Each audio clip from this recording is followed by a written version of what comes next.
It's July the 30th, 2025. I am at Joel Pearl, thejoelpearl.com on Blue Sky. Will they verify me? We'll find out soon. And it's time to get in the weeds. A wonderful Wednesday here in the city of Toronto. It's overcast, but it's nice outside. It's hot, it's sweaty, it's yucky, but it's all right. Jeremy Lambert's here. He's ready for more. How you doing, pal? I'm well. We had breaking news to kick off the show, so I'm pecking away at that. If you want to inform the fans, in case they've not seen it in the last 5 minutes, because I don't think it's been well circulated in 5 minutes, and I don't think so either. I broke it to you because I had a heads up on things. You did indeed. So Q101 Chicago. Of course it's Chicago. It's always Chicago. Charlotte Flair's favorite wrestling town, but it doesn't matter because she's not in it. AEW World's End will be at the Now Arena Saturday, December 27th. That announcement was made on the Q101 radio channel here in Chicago, or there in Chicago. Looking forward to that show. That is their annual December end of the show, end of the year event. It's a Saturday. That's the saving grace, because otherwise it's that magical time after Christmas and going into New Year's. But there you go. Big news coming out for those who are looking for more AEW content to end their year strong. This is cool. It's good stuff. Yeah, headed, they're finishing up their Chicago residency this tomorrow. Actually, I want to say this weekend. Tomorrow, because Collision's on a Thursday, and Tony loves Chicago, and Tony's bringing World's End to Chicago now. So there you go, folks. There you go. The Now Arena. No more United Center. Can't fill those 20,000. I don't care. You know what? The Now Arena, that's the one in Schaumburg, isn't it? That's the Sears, the former Sears. Yeah, that's the former Sears Center. Yeah. Okay, so there you go. So you're welcome and sorry, because it is what it is. SP3 is upset because we want to talk about Unreal. Here's the reality. I have watched one episode. We'll talk about that. SP3, I'm sure you've watched all 1,700 episodes that have aired since then. That's fine. I'm sure he's watched all of them. He can watch them. And you're going to do like 20 million reviews on your channel anyway, SP3, so don't worry. You'll get your chance to talk about it. It's okay. I'll be here. And SP3, hopefully we'll have an Unreal guest, not like an Unreal. Well, it's unreal. It's unbelievable. It's unreal. Yeah, we're hoping to have an Unreal guest tomorrow as well. So SP3 and I'll be talking about some Unreal. See, everybody's gonna get a slice of the Unreal pie. Some people are just going to get bigger slices, and it's not going to be me because I only watched the first episode. There you go. Listen, the first one was 45 minutes, and I was like, all right, we can do this. Plus, we got to talk about NXT. Plus, we added this information now about AEW World's End. Someone in the chat asking, are we getting Bruce Pritchard? Be one hell of a get. He ain't doing the other morning shows. I don't think he doesn't even do his own show, so, That's right. Gave it off to the guy who said, plans changed, pal. Couldn't get me in TNA anymore, even though we had an idea. Yeah, they had concepts of a match. Yeah, concepts of a match. This is true. SP3 saying I watch more Unreal than Brian Alvarez. I think he said yesterday on Observer, I listened to the show because whenever Lance is on, I like Lance. And also sometimes he drops a little like TNA info that I like. But yeah, I guess Brian hasn't watched all of Unreal. But again, like, there's so much, man. If you got stuff to do during the day, like, I get it. If you're working on articles and it's off to the side, that's one thing. If it's like you're fully focused on it, that's like, I hope you're writing stuff from it. Like, I hope you're creating content from it and not just sitting there and like endlessly watching it. I sadly was creating content from it. I'd much rather just watch shows to just watch them and potentially enjoy them. I hate that I gotta like stop. Oh, let me transcribe this thing that happened, and stop and let me transcribe this thing that happened. I'd much rather just watch them because I'm going to talk about it regardless. So like, it's still content that I'm getting. But yeah, I don't know if we want to get into everything right now with Unreal. I've watched all the episodes, and we'll get some into it, but yeah, no, we'll talk about it. Sorry, No, it's fine. You're working. I know people in the space like who work on content. We're watching this either passively or actively while taking notes to do something. It is what it is. So, yeah, I want to start with getting your thumbs in the air and wave them around like you just don't care.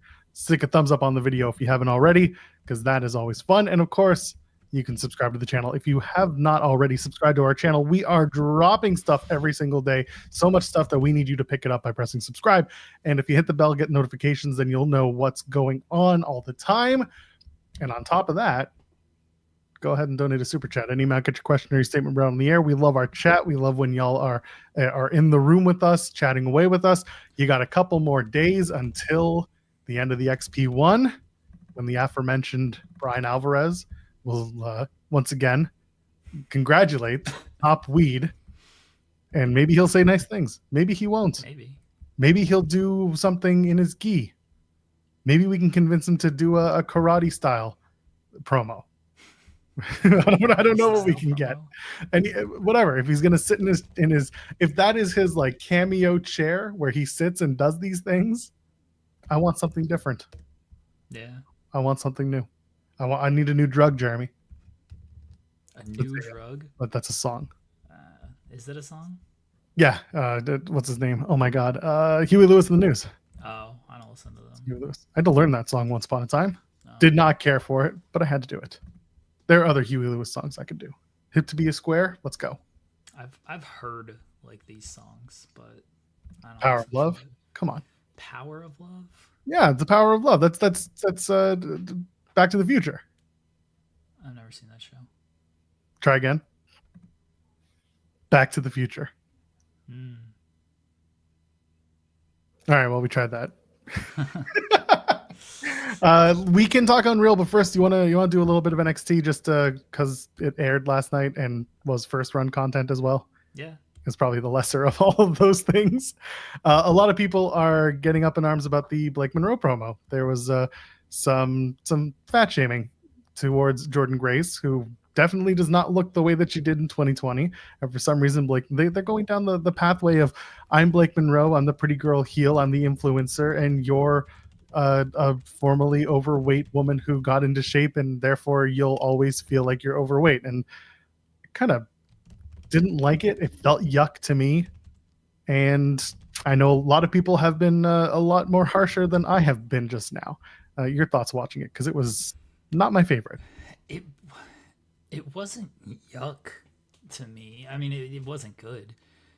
It was just more stupid. Yes. It was, you're ripping on a person for how she used to look and says that is why you cannot be champion.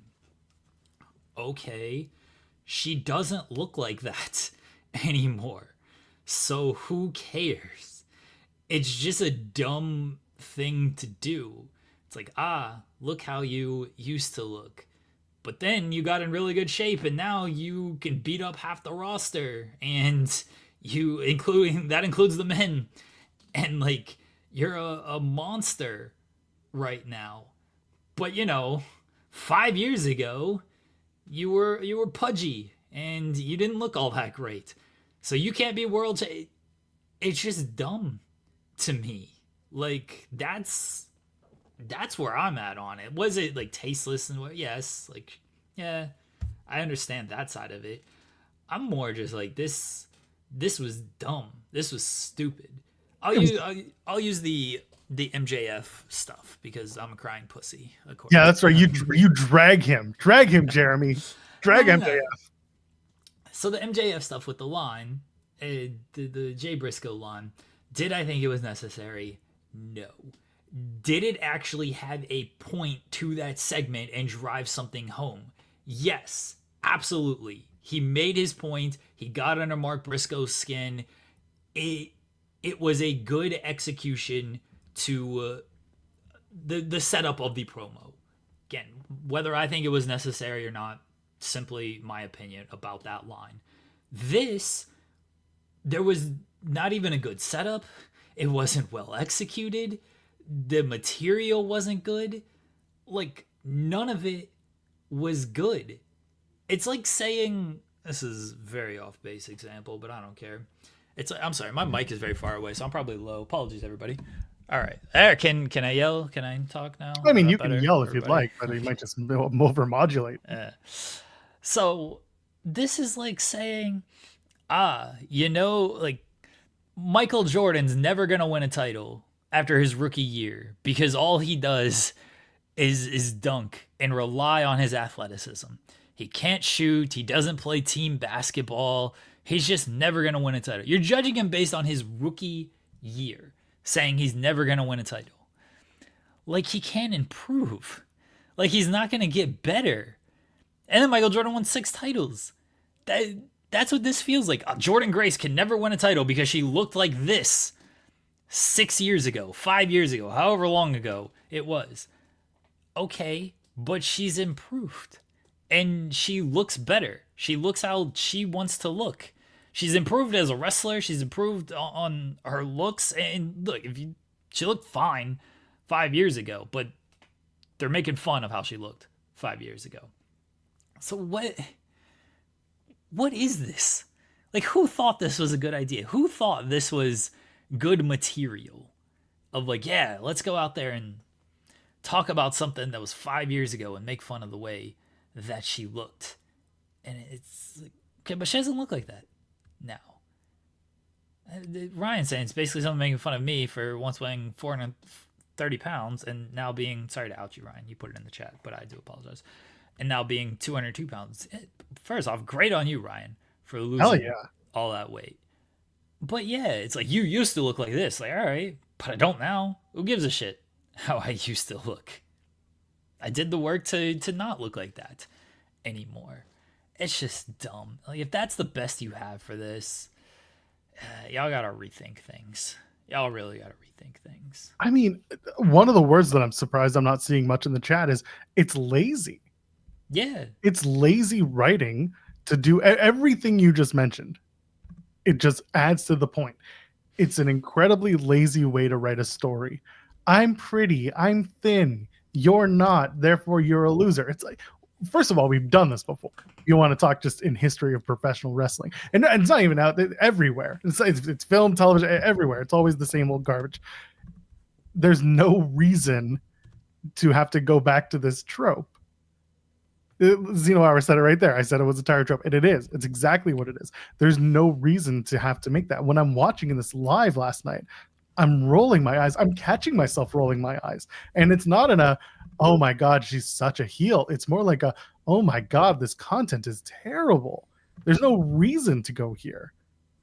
It was all in service of what? Trying to tell you the story that Blake Monroe was a shop influencer once upon a time? It's like, great. Some of my friends on this content sphere are shop influencers. Like, and they are of all shapes and sizes. So like, who cares? It was baffling is what it was. And it was something to do while Jordan was off TV for the week, selling for last week. But it was very strange. Don't know why someone in the writer's room thought that this was the way to go, especially after all the stuff about Unreal. And again, the way they had Paul Levesque talking to Hurricane at one point about the WrestleMania stuff, and who knows their place effectively, that's a whole other can of worms. But when it came down to this, it wasn't good, and it wasn't going to get people speaking in the right way. And then it's adding credence to some of the arguments about Blake Monroe's writing coming into WWE. Granted, she was coming off an incredible run in AEW, working with some very talented people, some very talented writers and producers, and people who just had this story fleshed out from start to finish. And again, it wasn't perfect, but they stuck the landing. But at the end of the day, whatever they're doing with her now, they need to tweak it to find whatever her real voice is supposed to be, instead of this character that they're tasking her with playing. She's playing pretty girl, which is fine. She's a beautiful woman. But like, there has to be more dimension to her than I'm Sabrina Carpenter's wrestling. I'm a wrestling avatar. So I saw it and I just didn't like it. Pretty Mean Girl is fine. It's a very simple character to play. It feels like they have enough of them. They have an entire stable of them. Yeah. One's the women's champion. Yeah. But you just gotta get better material. off of this stuff. Like, if you're gonna do something like this, there has to be more substance to it. And what I mean by, I'll again use the MJF example. We know that is in MJF's character to do that kind of stuff, to go for the low hanging fruit. And him and Mark Briscoe have gone back and forth for weeks with things. But MJF's character is very well established. Mark Briscoe's character is very well established. Mark even mentioned that, you know, I know what you're going to say. And then MJF kind of hit him with it in a different way. These are two well established characters playing to the, I don't know, strengths, but playing to the abilities of their characters. We don't really know much about Blake Monroe. She came in, she's a pretty girl. She knows she's pretty. She's going to make fun of ugly people. Okay, that's the character, I guess. The whole feud with Jordan is so half-baked because they were friends for a week. They did the glamour thing for a week, and then she turned on her. There's no deep substance with her and Jordan. Jordan's character isn't even super fleshed. Like, we know Jordan is just a powerhouse who is going to step up and beat people. Former TNA champion. Okay. Like, there's not a rich, deep history with Jordan Grace on NXT television, even though she's been there for a year. We just know she's, again, an ass kicker who can lift you and lift a lot of people. There's not a whole lot there that they've done with Jordan. And there's even less with Blake because she hasn't been there as long. Again, their friendship was like a week, 2 weeks at most. They did one segment together. The vignettes that they did, which I thought were fine, but there was no depth to those. It was just, hey, let me give you a makeover, and now we're friends. And it's like, all right. It's not like Jordan during these makeover sessions was like, you know, I used to be a pudgy little girl and had straight dark hair, and I just wasn't happy with how I looked. And, you know, I worked really hard to become this person, and I wanted to do more bodybuilding competitions, and I just wanted to get into great shape and really prove something. We didn't get any promo like that.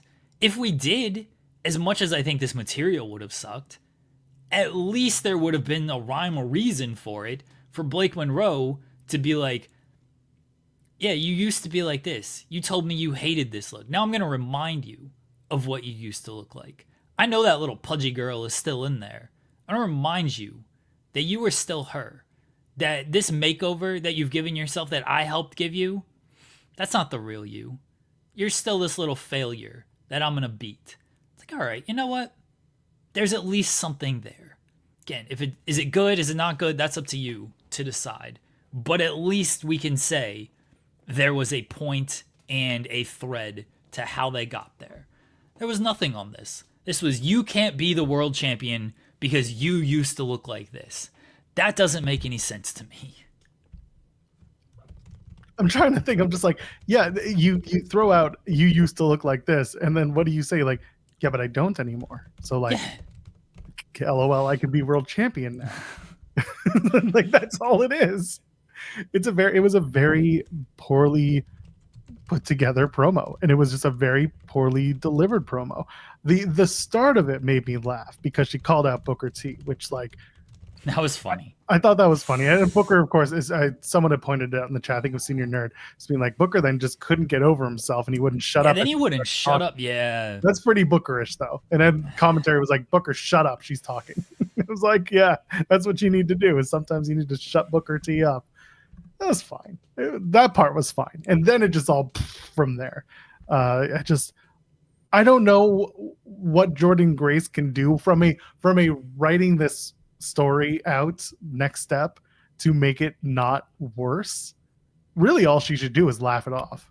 But instead, because Jordan Grace is the babyface, she's going to talk about the adversity and the hard work and how she went through so much to overcome maybe body dysmorphia or anything like that. She's going to turn it into a story of positivity and body change and body image. But it's just the way we started. It's like, I didn't have to do this. We didn't have to start it this way. It was not great. No, it was wasn't good. They'll do a match. I'm sure the match will be fine. But see those two going after each other this morning on socials is very funny. Oh, are they? Nah, good for them. But also Jordan's just a troll on socials, which makes this Jordan even rules funnier. On socials. Because so it starts with Jordan tweets out, the bell is going to ring at some point. And Blake Monroe replies, and you will choke again. To which Jordan replies, no, gonna make sure to use the numbing spray this time. It's like, it's a hilarious bite back, but also it's so wrong for the story. They don't have a good story, so they're just trying what they can. They're just going socials. For it. They're just going to have a good time. I can't blame them, man. Sometimes you got to make it your own. Oh, God. Yeah, like Zeno, I was saying, the social media beef is hilarious because you can tell like they get along. That's the problem. They get along too well. I like Volit's idea. Booker should have said, "Yeah, speak, bitch. Come on now." That would have been. That would have been funny. Yeah, we still have that. Funny. I got to. Oh, you bet. Oh, speak, bitch. Come on now. One of my favorites. Anyway, so that was a promo that happened. Joe Hendry's coming back. Get excited for that. People, I love how people were like, "Oh my God, he's coming back! Why so soon?" And I'm like, "Oh well, when you see his TNA creative for the next 2 weeks, you'll understand why." I mean, he just lost to Santana. I read the spoilers. I don't remember what he's doing, honestly. Okay, plug your ears if you don't want to be spoiled. 3, 2, 1. He's going to lose again. Okay, you can unplug your ears now. So that's basically what you're going to see from Joe Hendry for the next couple of weeks. There's no there's no other reason to have him over. Except for, he's going to come and he's going to do the thing we talked about, which I said was a bad idea, by the way. He's going to come back. He's going to win the North American Championship, bring it over to TNA, and then he's going to defect to WWE because he's going to sign a deal, which is expected. And suddenly we're back to it. And that'll probably play into, who knows, maybe Bound for Glory or Genesis, whichever. It's not for me. Some people are excited about it. Some people were telling me like, "Oh, you're just always angry." I'm just like, no, I'm just always annoyed at how poorly they're booking this show. You know what you could have done? And I get it. People are going to be like, "You guys are homers for Macklin." Kind of. But like the reality is he still works for the company, at least for the next few months, and he still holds a championship for the next few months. So why not have Steve Macklin come and make the save for Santino Marella, knowing that he is a good guy? Why wouldn't you have one of your TNA stars, God forbid, come back and like do a champ versus champ thing? Don't even put the titles on the line. You don't even need to. You should just say, these two are going to fight because they want to show who's better in the ring. Start a war. You want to run a promo that says you want a war, you got one. Maybe you can fire the shots, Macklin. That's how they should. I'm not blaming Macklin. I'm blaming the creative behind it. Maybe you could do something like that. It's just Santino Marella had a match. He lost because he's a big old loser. I love that they were using his 2014 renders when they were promoting the match, because he's got like full beard now, right? Meanwhile, the renders were all him with this little soul patch thing from 2014. I just kind of noticed that while I was watching the show. Yeah, he loses, and this whole thing is just in service of them running the Joe Hendry turnaround bit and people not saying his name, but he appeared. Chase you, Joe Hendry, by the way, all about it. That's fine. That's better than what they'll probably do. Joe, you. Joe Hendry has a spot in NXT. Where it is, not sure. Right behind Mr. Iguana. We've been through this. Yeah. It's just gonna do him and Ethan Page again. I just saw that. Like, I don't need to go back to that. He's not beating Obafemi. He's not even the guy in TNA anymore. Like, he's not even the guy in that company anymore. Why is he going to be the guy in NXT? Get Santana back in NXT. He was at least killing it. Please. Yes, please. He should be in every single segment the Trick is in. Just be like, I'm watching you. He should be doing the AJ Styles Dominic thing. One week he shows up and he's, I don't know, cooking some food for everyone. Next week he's, I don't think you want to make the Puerto Rican guy the janitor, but like you could do this. You could just different stuff to trip up Trick. It's fine. One week he's in, that one backstage segment area where they have all the stuff on the walls. Not that stuff. It's the not. Oh God, how do I explain it? It's the industrial looking area.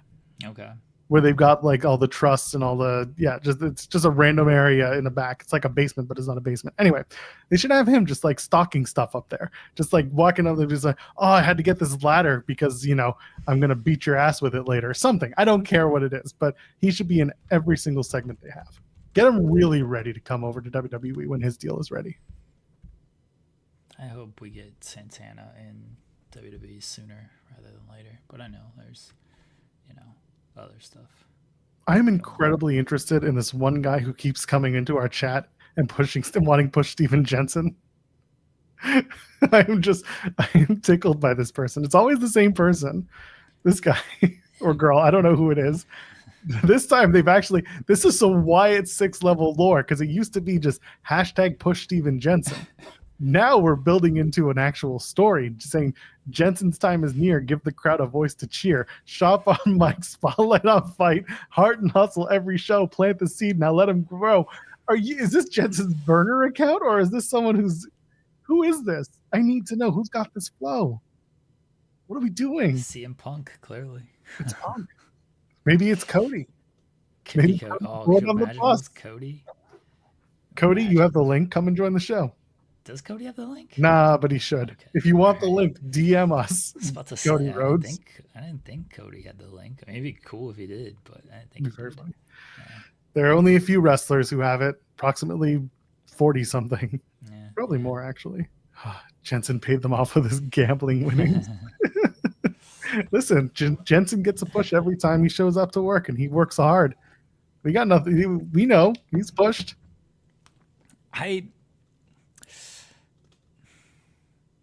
Jensen we do the spotlight every Thursday at 6:30 p.m. Eastern. Some weeks we don't do it because I have multiple kids and they got activities in the evening, and so it just doesn't work out for our schedule.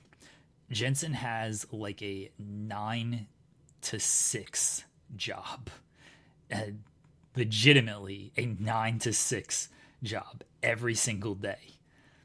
He can only do so much. And there are many weeks when we do the show that Jensen is just burnt out from his workday, completely understandable. And we're just happy to talk about wrestling. And then he probably just goes and sleeps because he's got to work the next day at 9 to 6. So I would love to do more with Steven Jensen. Before he got this job, we talked about doing a lot more. But then he got a real job that pays him well. He's going to be the next guy to cover WrestleMania for the site. We've already established this. He's going to go. Great. We're going to send him to Vegas. We're going to put up his photo in every single casino and says, "Do not let this man gamble." And we're going to put blinders on him. We're just going to put blinders on him. We're going to say, you go straight to the Palms or wherever the collective is, and you go and you do the job. Do not look at any of the flashing lights unless you get into the theater. That's it. Jensen would either be fantastic. We talked about this yesterday or Monday. He would either be fantastic at this or he would be terrible. And there's no in between. He would get so many indie interviews and it'd be great, or he would just gamble all the money and it wouldn't be good at all. There's no in between. That's it. He'd be the king of Vegas by the end of it. They never had a king in Vegas, but somehow Steven Jensen became the king of Vegas. Yeah. King of sports books. How'd you get your winnings, Jensen? Oh, I bet that guy over there would pull the cord faster, or that he'd get craps faster, and he did. So I won. And everyone will be like, "Wow, didn't know you could bet on that." I'd be like, "Yeah, there's a lot of shit you don't know you could bet about." Yeah, Jensen will bet on if you can. Over under on how long my next interview is going to be. If you think you can bet on it, Jensen will bet on it. Do you think that's why he was so big into Joey Chestnut this week, or Larry guys last month? I should say. No. I know Jensen's he's a big. I know he's a yeah. huge, but like, do you think it grew because he knew that he could make some money? Probably a little bit, but no, Jensen. Joey Chestnut is second to only Cody Rhodes to him. So That's true. He didn't need to bet. He didn't need to bet on Joey Chestnut to love Joey Chestnut. He already loves Joey Chestnut. Just an incredible grouping of people to look up to. Just to idolize Cody Rhodes and Joey Chestnut. Amazing. Moral compass, lots of food. I get it. You know what? Fully understand it when I put it that way. Joey Chestnut on the cover of 2K26. Dude, if they could get Joey Chestnut to do a wrestling match, Steven Jensen would die. Like in the nicest way, the best way possible. He would never stop talking about it. Yeah. I'm reading this, so I'm sure people saw this yesterday that Vince McMahon got into a car accident. Yes, which is much more common than people think it is. Yeah, so it's first reported by TMZ that got into an accident, nobody was hurt, and he's of summons for for August. This lady on Facebook, Barbara Dolan, she wrote, "Lucky to have survived a horrific car crash on the way up to catch the ferry to Martha's Vineyard last Thursday morning. Both cars totaled.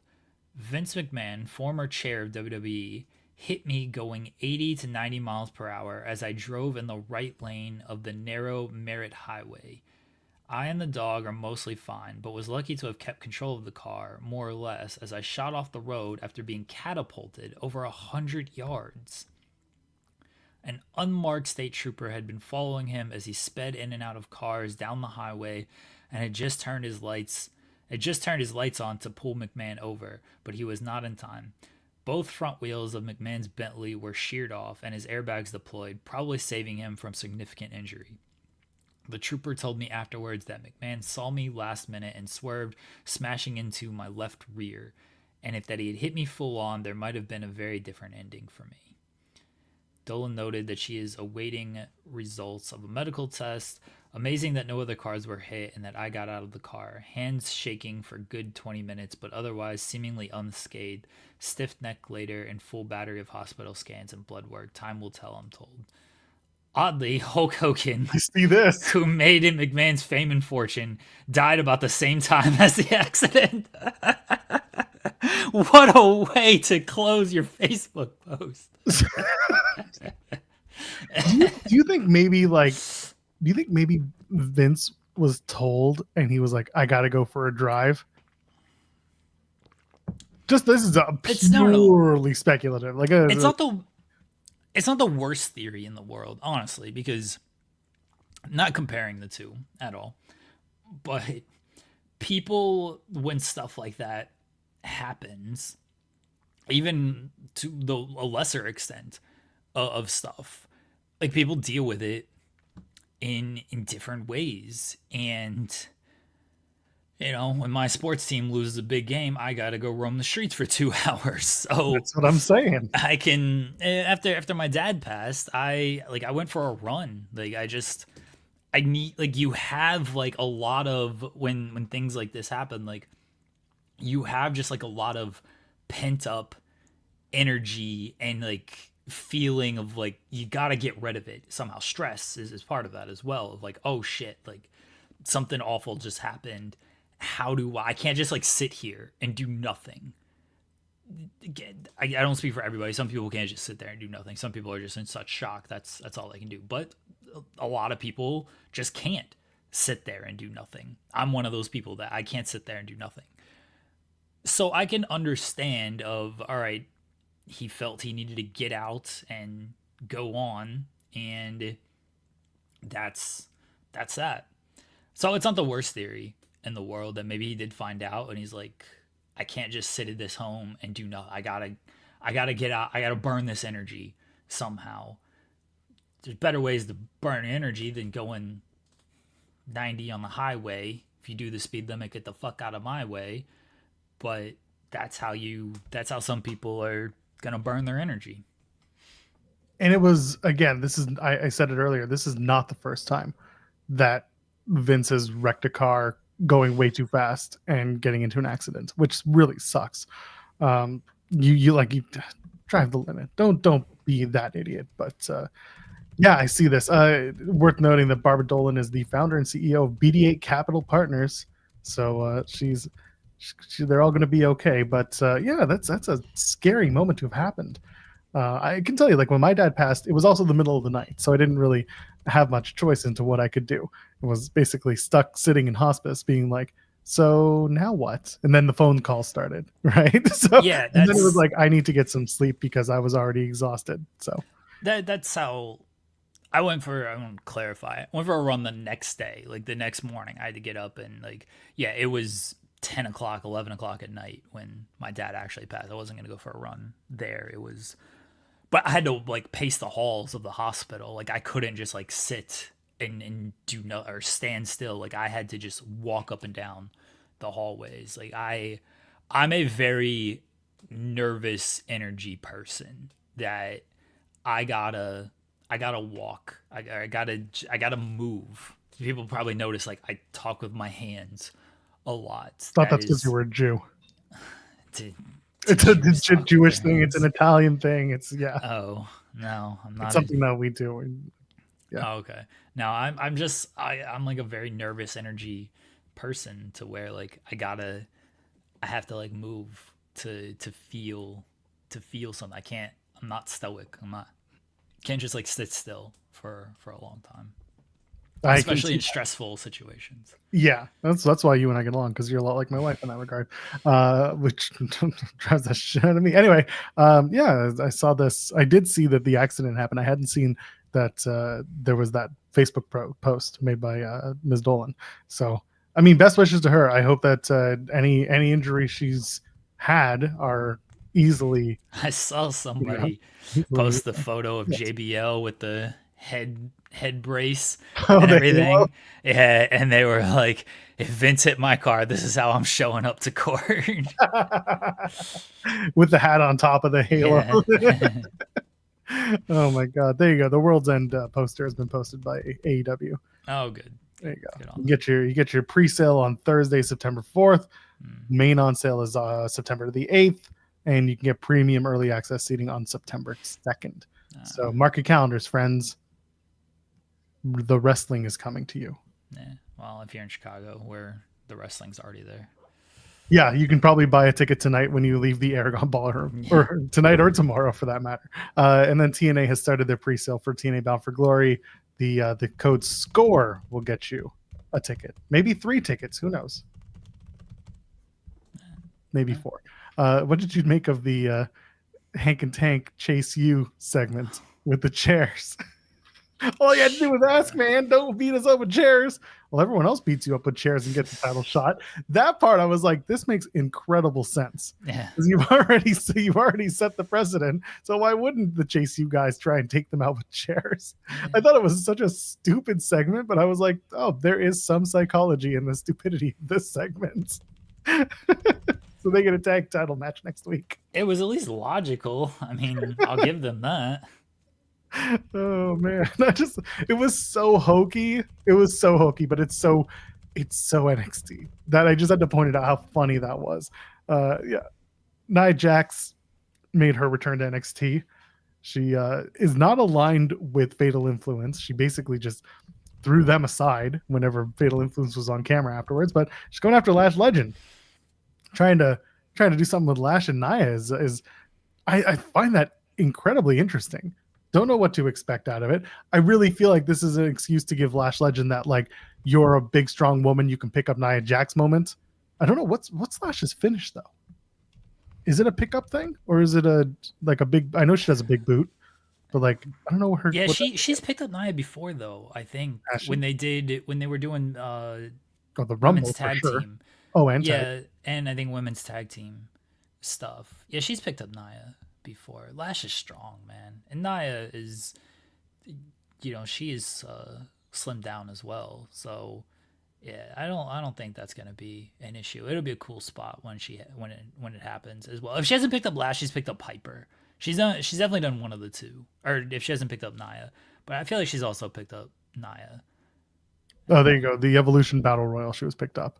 There you go. There you go. You can do it. Like, yeah, Lash is strong. They're picking up Otis is another thing. So, like, there is a story to tell here. But it's just cool to see Nia come to NXT and do something different, because she's been stuck doing Tiffany Stratton stories since February? Before that, January. January. I mean, you can go back to when they were aligned. Yes. She's been stuck doing Tiffany Stratton stuff. Yeah, so it's nice that they're trying something new with Nia, and again, transitioning people out of NXT or out of Raw and SmackDown, like moving them around, is a good thing. It gives some of the talent in NXT an opportunity to work with some different talent who have experience as well. So, I mean, I'm looking forward to it. I thought it was a nice little surprise for the crowd, and looking forward to Lash Legend getting that chance to make herself look good as she moves up to the main roster soon. Yeah, I thought it was a cool little surprise with Nia, because I don't know what else they're doing with Nia at this point. You mentioned how much further you're going to do with the Tiffany Stratton stuff. It doesn't feel like you couldn't go any further with that. So where else does Nia fit? I was like, she's worked most of the people on the main roster in some capacity. Go down to NXT, give that a little shot in the arm. I think they have high hopes for Lash, and they should. And so allowing her to work with Nia will be a good test for her. Yeah. What else happened on this show that was worth talking about? People talking about Javon Evans and Wesley. That was a good little through line through the episode. What? They got to figure something out with Wesley. I don't know what they can do at this point. It's upsetting because, Wes getting hurt, being out for so long, kind of messed things up. And then they put him in the story with the Rascals. That was pretty good. Now it's he's got the high rise, and he's almost just their I don't know, their manager, but their leader, but he's not really. I don't know. I don't know what they want to do with Wesley, because he's calling himself like the best North American champion ever. It's like, yeah, that was the secondary title in the company. Why don't you go for the main one? Well, it's because Trick holds the main one. It's a whole, well, not Trick, but Oba's got the main one. You're building towards Javon and Obafemi. I get that. You finally want to do that one-on-one match. I'm guessing they're going to do it at Heatwave at this rate. But other than that, it's just, what do you do with a guy like Wesley, who's been around the business forever, who's an incredible wrestler and very solid performer altogether? When do you start that move back to give him a push? I don't know if they're going to. That's the thing. I think they should, but I don't know if they're going to. It just feels like Wesley's been there forever, and I don't know. I don't know if he's ever gonna get called up, and at some point you gotta elevate him and do something with him, because he was, as the North American champion before the injury, he was really on fire as a babyface, and then things changed during his time off. Oba rose up, Trick rose up. That was two baby faces there, and he came back, and they turned him heel because they didn't have anything else to do with him. I just see Wesley, and I'm just like, can we get something moving with him? I worry for Wesley the same thing with Pete Dunne and Tyler Bate, of if you were stuck somewhere for so long, at some point it just becomes where you're at and you don't go anywhere else. And that's my concern with Wesley right now, is it just feels like he's been there forever. And if he doesn't get elevated in some way, when's it going to happen? Is he just destined to be in NXT doing nothing? Maybe he gets called up to the main roster to put a mask on and do nothing. Well, isn't okay, so this is the weird thing with Pete Dunne. Going back to him, he's in a weird kind of situation. They're almost treating him as a transitional wrestler, because they have him agenting some matches. He produced an NXT UK during the pandemic. Now he's come back. He was producing some matches for Speed. Now they have him producing some matches for Triple. So like there's a connection there. Meanwhile, he's still being brought back to TV to work this weird. Pete Dunne is 31. I know, that's my point. It's that he's still young, so it doesn't make sense to do it. But I don't know like what else you can do. It's again going back to the conversation about like Layla Hirsch. Wants to be a referee, wants a foot in the door. It can turn into something, it can turn into nothing, but you got to take the opportunities as they come. They have a bloated roster in certain regards, and they've been giving Dunne the opportunity to produce an agent since, for the last almost 5 years. So if Dunne wants to, maybe Pete Dunne's body is just busted up and he's like, forget it. I don't want to keep busting my ass for a mid-card spot. I'm going to produce. I'm going to get an employment contract. I'm going to get a 401k and healthcare and blah, blah, blah. Like the system is his to game at that point. They trust him enough to give him these roles. So why not take advantage? I'm not going to speak for what he wants to do creatively, but he clearly keeps taking on these roles as a producer. So something about that is making him, is fulfilling him somehow, whether that's his wallet or his mind, whatever it is. It's giving his body time to rest. He's still involved here and there, but like he's getting an opportunity to continue working within the brand. Sure, if Pete Dunne is happy with things, more power to him. We talked about that with Layla Hirsch. Like whatever these performers want to do, whatever they're happy doing, I am behind what they want to do. It still feels like a huge miss that you've had Pete Dunne and Tyler Bate, and you didn't do anything with them in their 20s when you touted them as the future when they were 21, 22. And here we are 10 years later, and Pete Dunne is going to be a producer, and Tyler Bate has to, on his Instagram account, say, I'm not injured. I'm just kind of waiting for stuff to happen. And they brought them back for main events after WrestleMania. And then after that, they just kind of put it off again. Yeah. I don't know. It's strange. They can still be future. It's just how much more future do you have in front of you at that point? When you have other people that you're talking about being your future. It's, again, I don't know how Pete feels about the roles that he's taken, but he continues to take them. So I'm of the belief that it's just like, all right, it's okay. But again, going back to Wes Lee, yeah, I agree that there should be more given to him and more opportunity for him to move up, because it's been time, but it feels like if they're going to do a sink or swim with him, they got to find a way to turn him around in terms of public perception, crowd perception, not public. He's fine in the public. But by the way, one more person I'll bring up to you that feels like should have been brought up a while ago was Kalani Jordan. They keep doing this stuff with Kalani. Now she's a babyface again. They turned her heel, kind of. Did they? Kind of.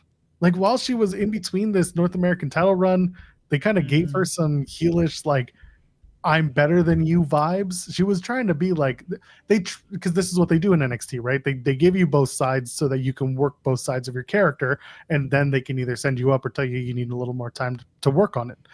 With Kalani, it was this was the first week that I noticed that she was very much a baby face, putting her back with Lola Vice. Right now they're going to do the tag match. It'll be Lola and Kalani versus what's her face? Blake Monroe, and who was the fourth? It's not Izzy. Who is it? Who was the fourth?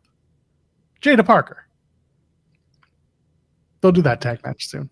Okay. But anyway, yeah, they to me it felt like they firmly put Kalani back in the baby face. Oh, I didn't think they turned her heel, but it felt to me like they had. Maybe we can ask Kate and Alex. Everybody's a heel on that show, according to those two. That's true. Everyone is a heel. It's just NXT. Everyone's a heel. Yeah, it's NXT is such a weird place to be. You have people who have been there for way too long and are taking senior laps. You've got people who are brand new and waiting for a spot. Others who are just getting them. It's like it's the weirdest high school. I'm telling you, man. I'm telling you, it's just weird. Lab Glass is saying she just had attitude. It's like that was supposed to be it, but it was weird. I don't think it was a heel turn. No, Grace is saying she was heelish, but never actually turned. They tried to make her into a baddie girl, but they just didn't give her the bad part. Oh, all right. I don't think there was ever a turn there, but I could be wrong. She was just having an edge. She was upset about things. It's like Sol Ruka, right? Well, she's not a heel. No, she's not. But soon she's going to get an edge. Someone's going to break her surfboard, and that's going to make her very upset. Yeah. And then they're going to run a whole "Who broke my surfboard? Who done it?" It's going to turn out to be Zarya, and she'll be like, "We surf back right back where I'm from. You don't get to surf. I get to surf." And then it'll be the Cali Australia match you never thought you'd see. They should have a surf off. They should have a surf off. Honestly, you can put Braun Breaker on a fishing boat. You can put these two on surfboards. I just gave NXT. I know some of you are watching. We just gave you gold. It's gold. It's gold. It's a surf off. Yeah. Billy Zane needs to be there. It's a surf off.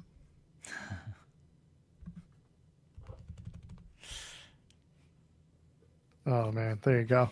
So there you go. People saying in the chat she was attitudinal going into. That's not being a heel though. They made her more unlikable than she was before. You're right. That's not a heel turn, but they always try to give you those pieces of depth characters, and this just wasn't one of those. She's a very good white meat babyface. That's Kalani Jordan. She's a sweet person. She's never come off as like mean in any time you've seen her on the show. Yeah.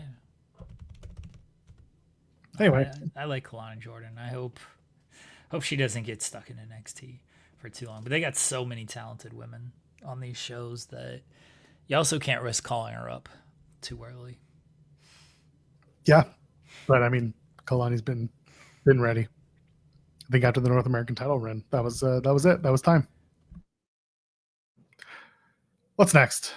Bless you. My God, watching this man sneeze on camera. It's beautiful. At least I was smart enough to mute my mic. Fair. That's why I have my board right next to me where I can just mute on and off as needed.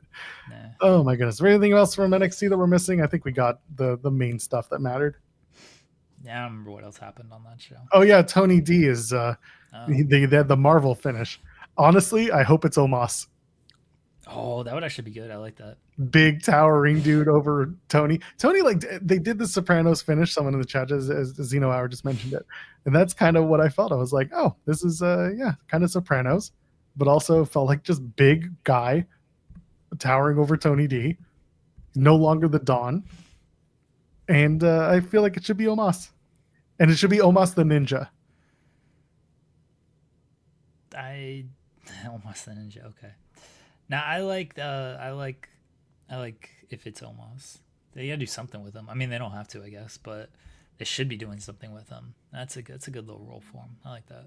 It should be Omos, and Omos comes back as a professional gambler. Oh, that's stepping on Jensen's territory now. Well, then Steven Jensen and Omos can have a poker game, and they can listen, NXT, we're giving you more. Your next post-game or pre-game show, Steven Jensen versus Omos.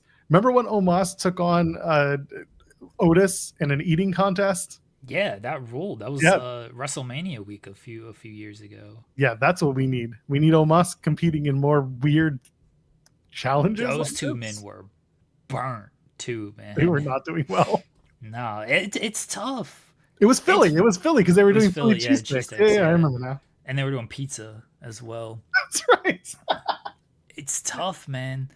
I just did an Oreo eating contest. Oreos, tiny little things. Like, can't imagine doing some big time eating contest like that. It's so much harder than people think it is. Like, just because you can like sit down and have like a meal and like you eat a lot when you're sitting there and drinking and conversing with your friends, a whole different ball game when you're like doing a competitive eating thing. I can eat Oreos for hours on end, just chilling. Put a timer on it. And chilling, watching TV. Easy. I'll eat a whole pack of damn Oreos. But trying to like stuff them quick in a 5-minute, 10-minute span, whole different, man. It's difficult. So I respect that Otis and Omos both did that because it is not easy. And then I think, what was it, Tozawa came in? Yeah, Tozawa came in, yep. Yeah, he had to clean up. Good for him, man. Yeah. It's always the little ones that get you. That's true. I mean, look, you look at like Kobayashi. It's like, how's this dude yeah. eating 100 hot dogs? What the hell?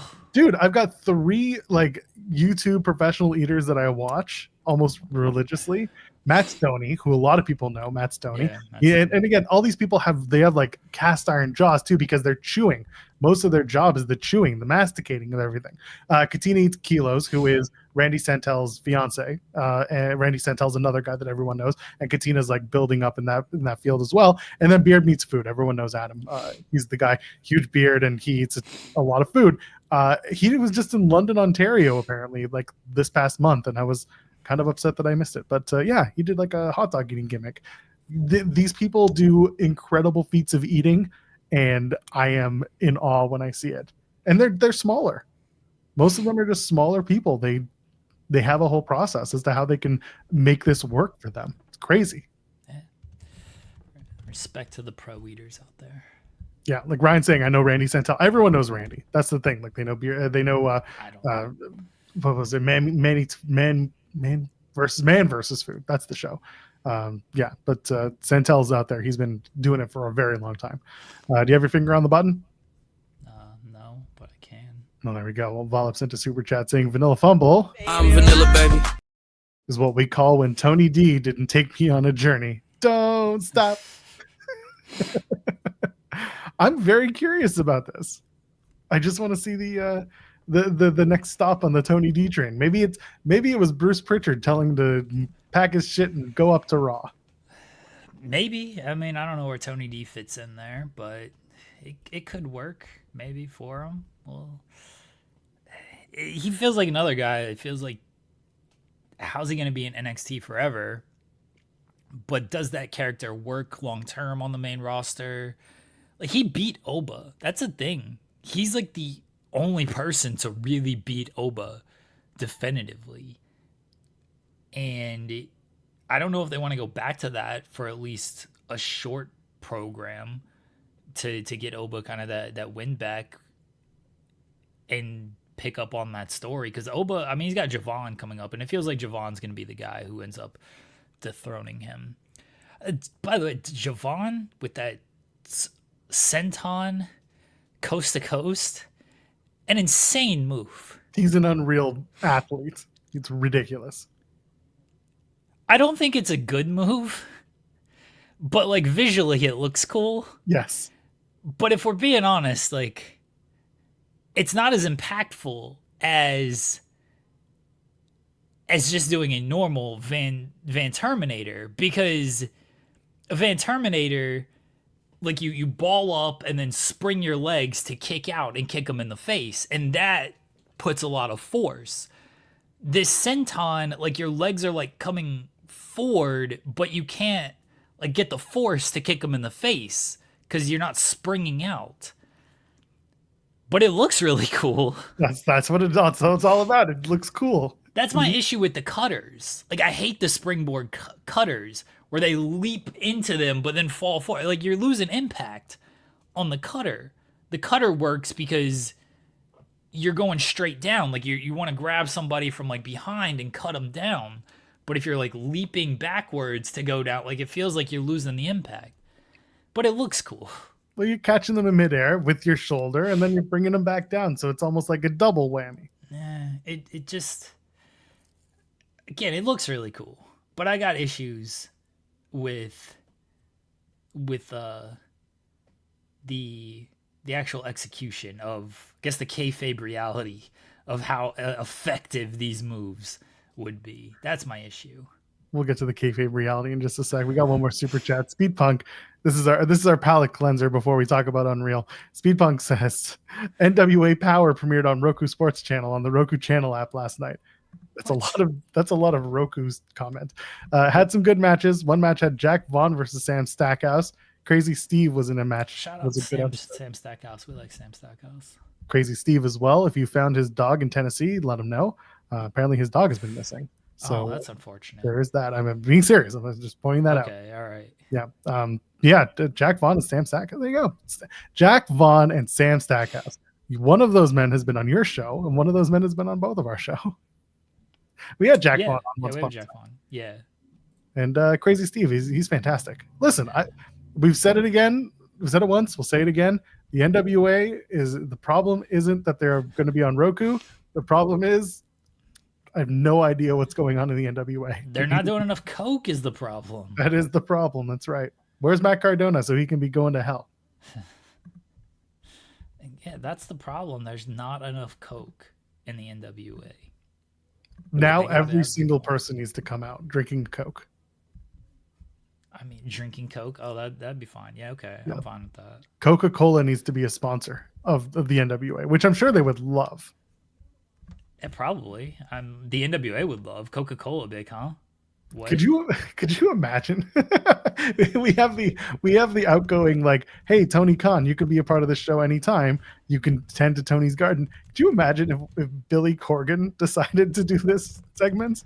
Dude, I would love Billy. I would too. We've done the interview with Billy. Let's do another one. Weekly Billy talking about the NWA. That would actually be great. That would be fantastic. It'd be very fun. I'm just saying, Billy, you can join us.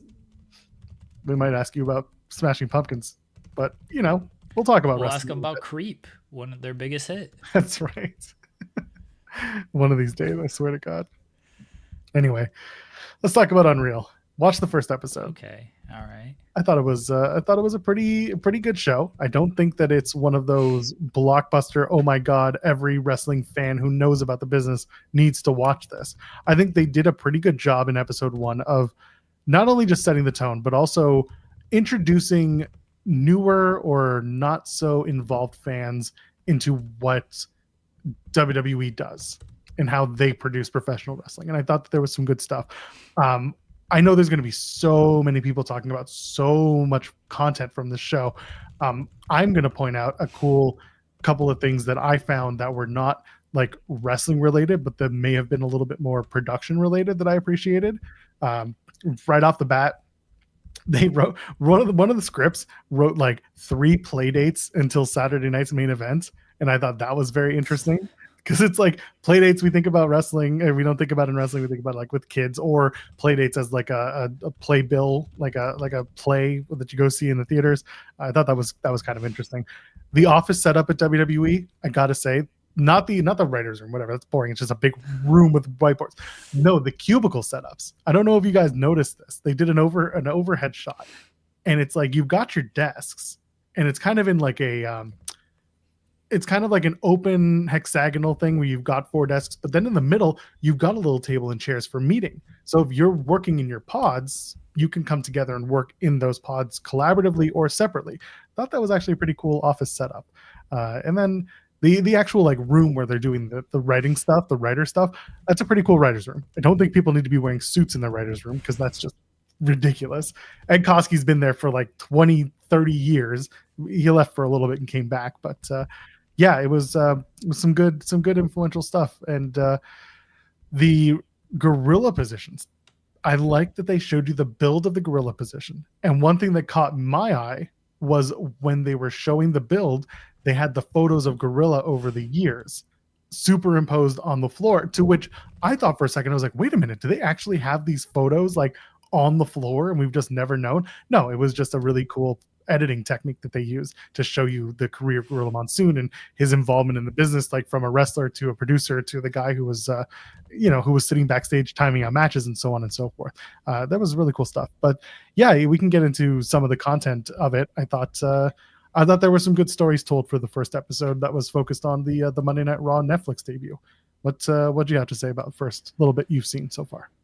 I've seen the whole thing, so I don't know about that's your problem. Little bit that I've seen all of it. We can get into everything with it. I try not to spoil too much for people who haven't seen everything, but you see obviously what they want you to see with this show. And they do a good job of, like, there's one episode, it's episode 4, which is built around John Cena's heel turn. And the first half of this episode is just explaining what a heel is. And if you're a new fan, like, it's good information and I guess it's cool. to okay, that's what a heel is. That's why it's so much different than a babyface. And you have like Woods, and they talk about the turn on Big E and why it worked or didn't work. It really didn't. The segment worked, but the fallout did not work. But they talk about that, and they talk about what makes a good heel character, and again, why it's different from a babyface. But as someone, of course, who knows all this stuff, it feels like a waste of a half an episode.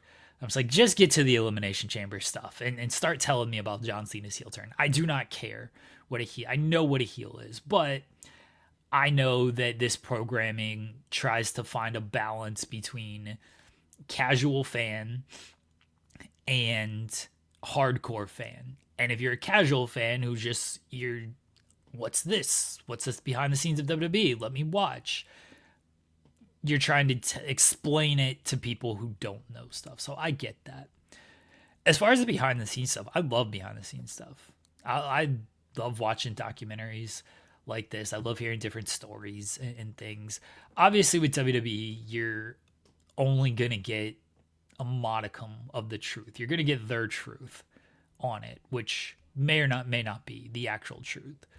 But one thing that you can't totally fake, maybe I'm giving it too much credit, but the conversations that happen like before the shows, like when they're putting together the Elimination Chamber, the men's match, it's all CM Punk's idea of like how the finish goes. And I don't feel like maybe you can fake that stuff, but it does feel like it's a natural kind of conversation of how they're putting this match together. And they're like, oh yeah, that's really good idea. That's what we're gonna go with. So I think those little conversations, there's a really good conversation with Triple H and The Rock talking about the turn and everything. This is before Elimination Chamber. So it's not talking heads of, let me explain why this happened this way. And you can do what you want with the truth and everything. Like, this is a conversation that happens on site at Elimination Chamber. I don't feel you can fully fake that stuff. Maybe you can. You can edit your way around some of that stuff. Sure. I agree, but I don't think they're like, and again, maybe I'm wrong.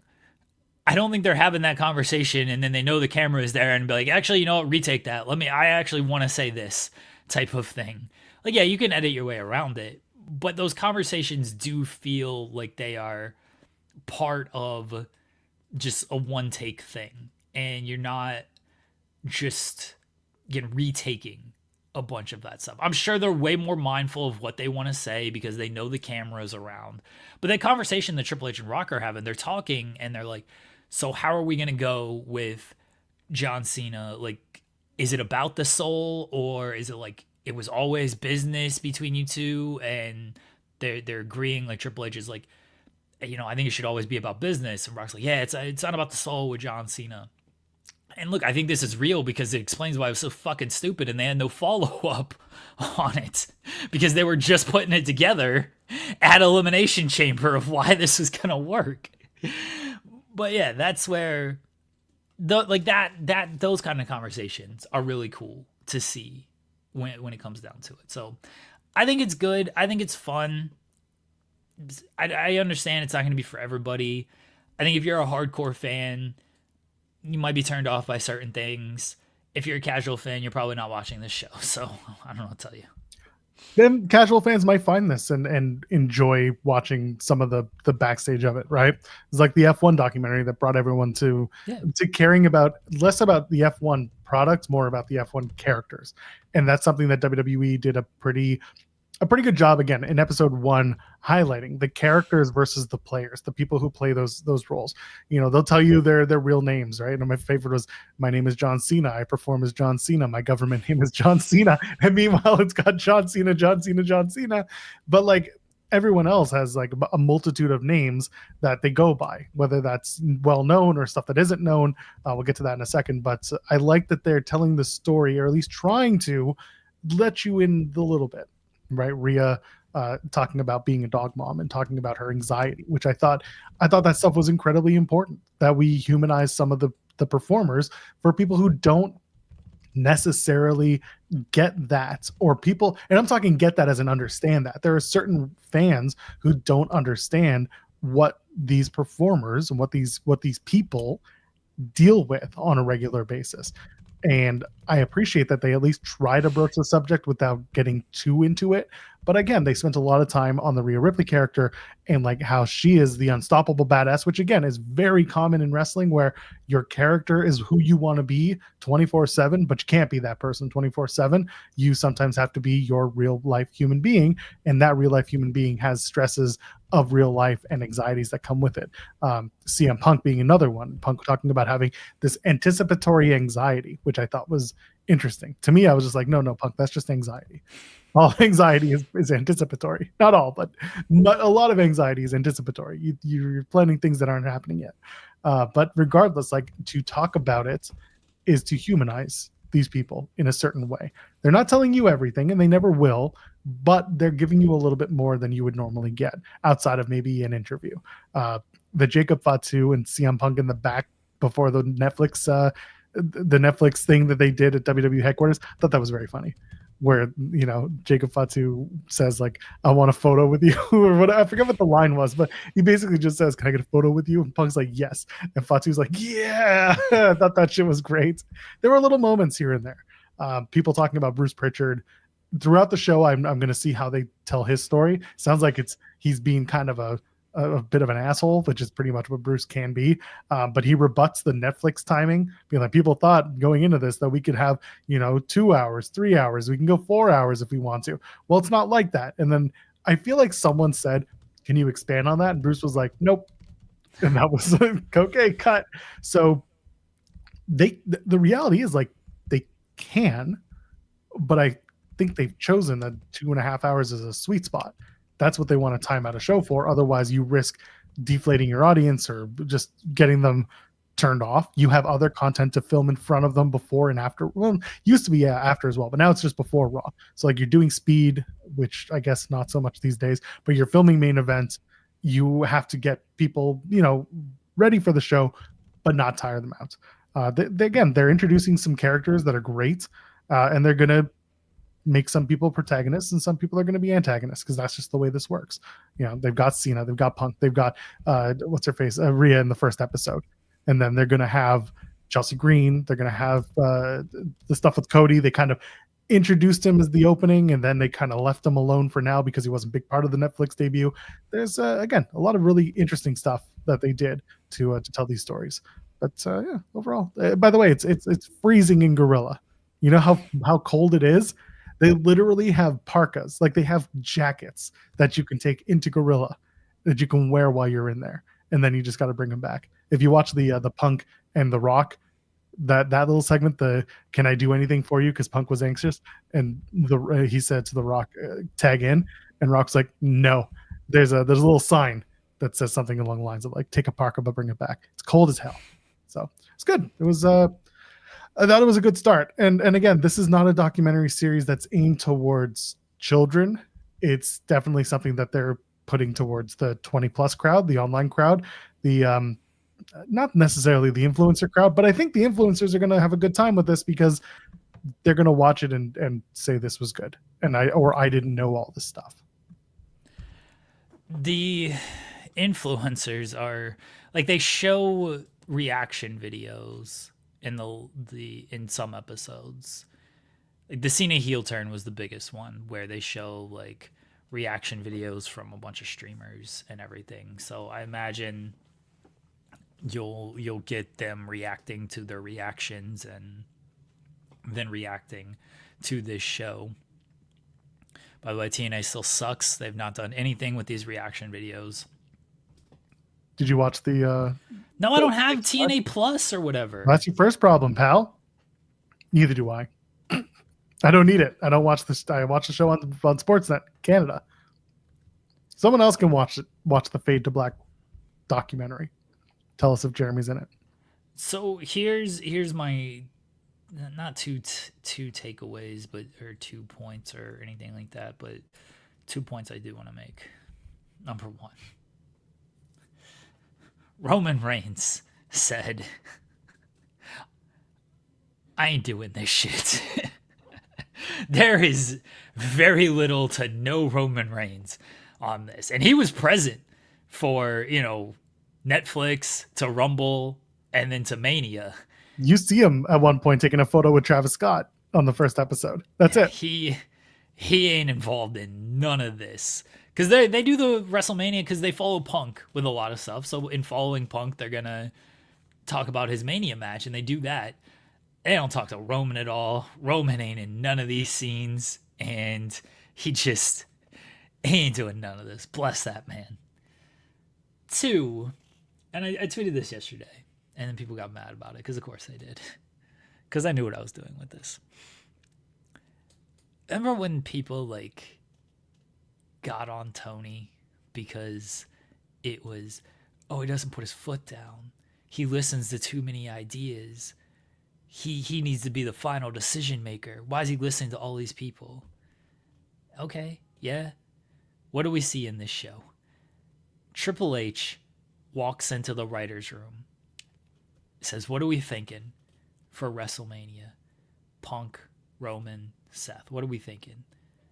I think Punk should win. Punk winning? Everyone got Punk winning? And then somebody, I think it was Ed Koski. It was Koski. Yeah. I think Koski's like, well, what about Seth? Triple H's grand idea. Koski was Jay. No. Koski, no. Koski was slightly Jay, but also yes. Michael Hayes was Jay. Jay, yeah, he was the hardest for Jay. Koski brings it up. Michael Hayes not. Okay, but I'm talking about Mania. I'm not talking about Rumble. Okay, I'm talking about Rumble. Sorry. Yeah. So Mania, they're talking about the triple threat match, and Triple H's grand idea was Heyman was gonna screw Punk, but Punk was still gonna win the match.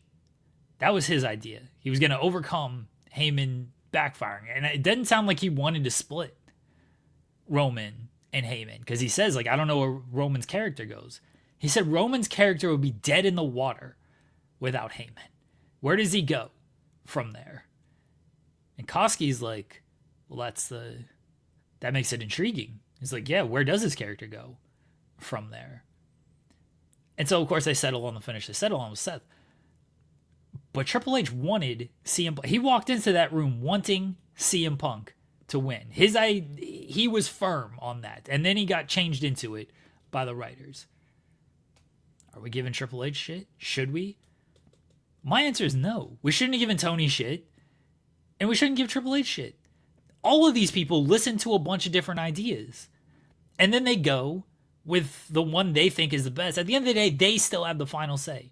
Triple H could have easily still been like, no, you know what? We're still going to go with Punk winning.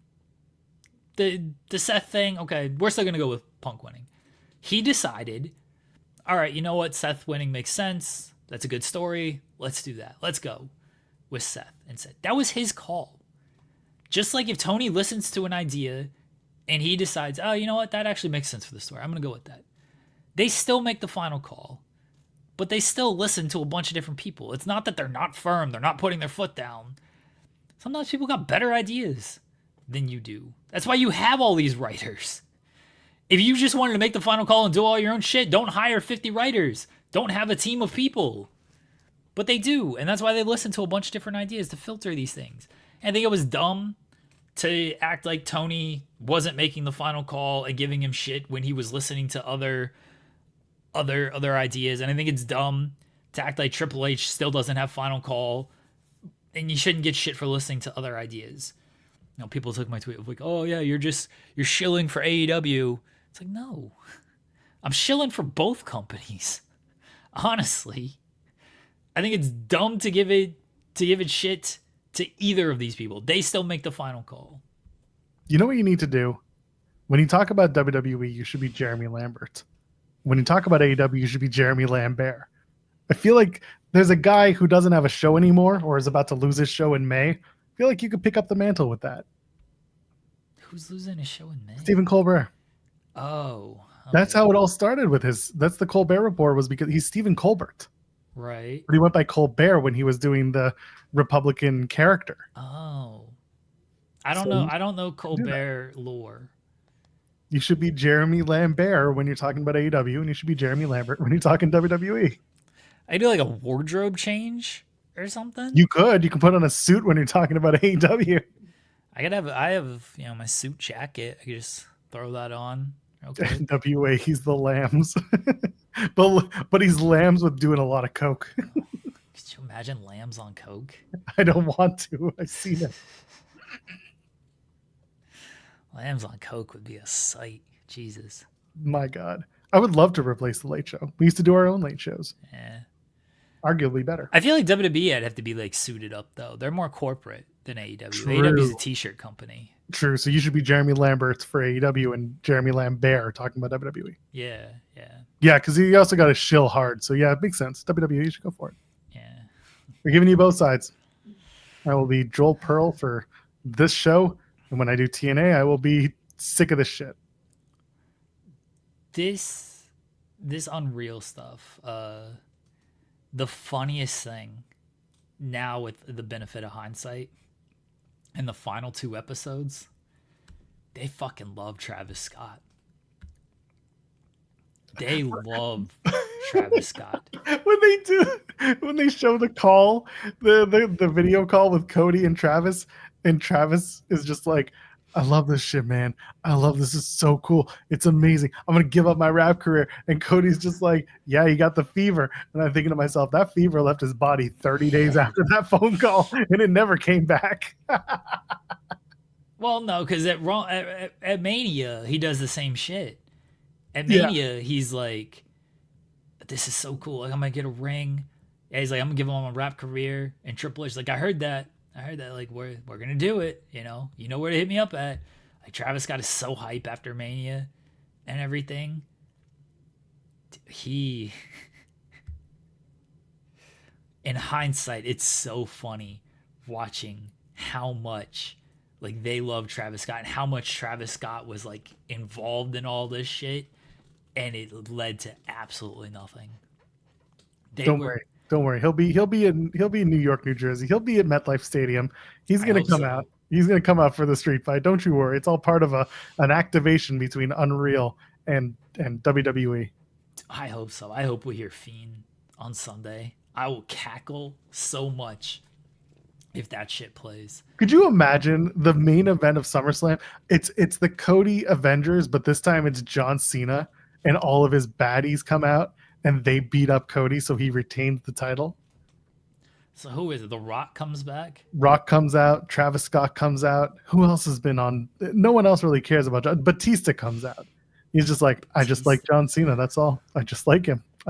Cody, you're fine, but I got Cody. They paid me more. Yeah, Cardi B comes out. No, not as a Cody Avenger. Cardi B comes out as one of John Cena's baddies. Let's go. Cardi B. You just need 4. You just need 4 or 5. Cody just has no friends. It's true. All of his friends are hurt. Yeah, Cody has no friends. Because Jay gets taken out by Bronson and Braun. Sammy gets taken out by Karrion Kross. Randy gets taken out by Logan and Drew. So yeah, Cody just has no friends to come save him. That's it. R-Truth comes out, but he helps Cena. That's how we do the R-Truth heel turn. Yeah, he gets lost on the way. Because he's driving now. He just lost the directions. Oh, man. I hope we hear Fiend on Sunday. That'd be the greatest day ever. We're going to sit here on Monday, on Main Channel Monday. Main Channel Monday. And we're going to be like, we told you so. We'll run the tape. Fiend. We got it. It's the reverse Avengers. It's it. We did it. This is the Hangman Page all in finish, but done right. John Cena wins. Then we can get Travis Scott versus Jelly Roll at WrestleMania. That's it. Jelly Roll was at NXT last night. I know. I saw that photo. I mean, I assumed he was training at the PC and was like, "Oh, I got nothing else going on, so let's go watch some wrestling." And they love Jelly Roll. Jelly Roll, and he's taking serious. Good on him. Yeah. I don't know how he's gonna look on Saturday. I think that match is on Saturday. I don't know how he's gonna look. Like his offense was what it was on SmackDown. Logan made him look better than it was. Jumped into that boss man slam. Yeah, Logan sold it well. Yeah, well, we'll see.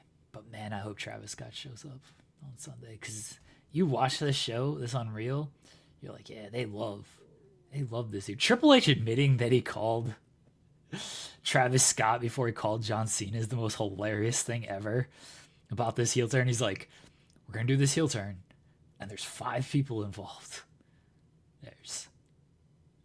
There's Nick Khan, there's The Rock, obviously. My next call is to Travis Scott. Like, what? Fuck do you mean you're calling Travis Scott? I don't know why you wouldn't tell him this? the day of the show. Like, Travis Scott's the one person I would not trust. Yeah, Travis Scott, you don't need to clue him on creative. He's gonna go on Instagram Live and just be like, I just got the coolest shit. You want to hear what I'm gonna do with this Elimination Chamber? I'm going to Toronto and I'm gonna help John Cena turn. He's gonna be a bad guy, y'all. And we'll be sitting there like, if we would have been like, oh my god, the whole he just tweeted it out, and I've been working on this story for 18 months. Let's go to Ja Rule. What does Ja think? Let's get Ja's thoughts. What the fuck do you need to call Travis Scott for this? What do you think about coming to Toronto? He was already for Toronto. That's the thing. He was like already announced. Oh god. It's so funny because this show was going to come out during the summer, and they thought when all of this was set, like they thought by this point Travis was going to do a match either at Money in the Bank or maybe at SummerSlam. So they had it. They couldn't go back and just edit out all the Travis Scott stuff because they already had all this footage and stuff recorded. So it would have been the setup of like, oh, look how involved Travis Scott is with this, and then he just did a match, or then he's doing a match this weekend. And they thought the timing was so good on this. And Travis Scott said, nah, I ain't doing this wrestling shit. So it looks so dumb that they've put this much stock into Travis Scott. I can't, Paul. Rap Fever came back. It's so funny that he called Travis Scott about this shit. Imagine like he's talking to Cena, and Cena's like, this all sounds good, but did you clear it with Travis? Is Travis okay with this? Triple H is like, fuck, I didn't call Travis about this heel turn. My bad. That's on me. I should have called him first. Think he calls him Travis or calls him T-Bone? T-Bone. The Rock tanks this whole thing, and he's just like, well, Travis isn't on board. Oh, we can't do it. We can't do it if Trav can't do it. Amazing. God dang. They love Travis Scott, man. If you watch the last 2 episodes, you will see how much they put into Travis Scott. And bless John Cena, by the way. John Cena does his heel turn and shit. And they're asking him, like, oh, what do you, like, after the turn, they're like, well, how's it feel to be a heel now? And he's doing his line of, like, you were asking me to talk about the television show that I am doing. You were asking me to give you spoilers about the television show. I'm not going to do that. It's like, all right, John.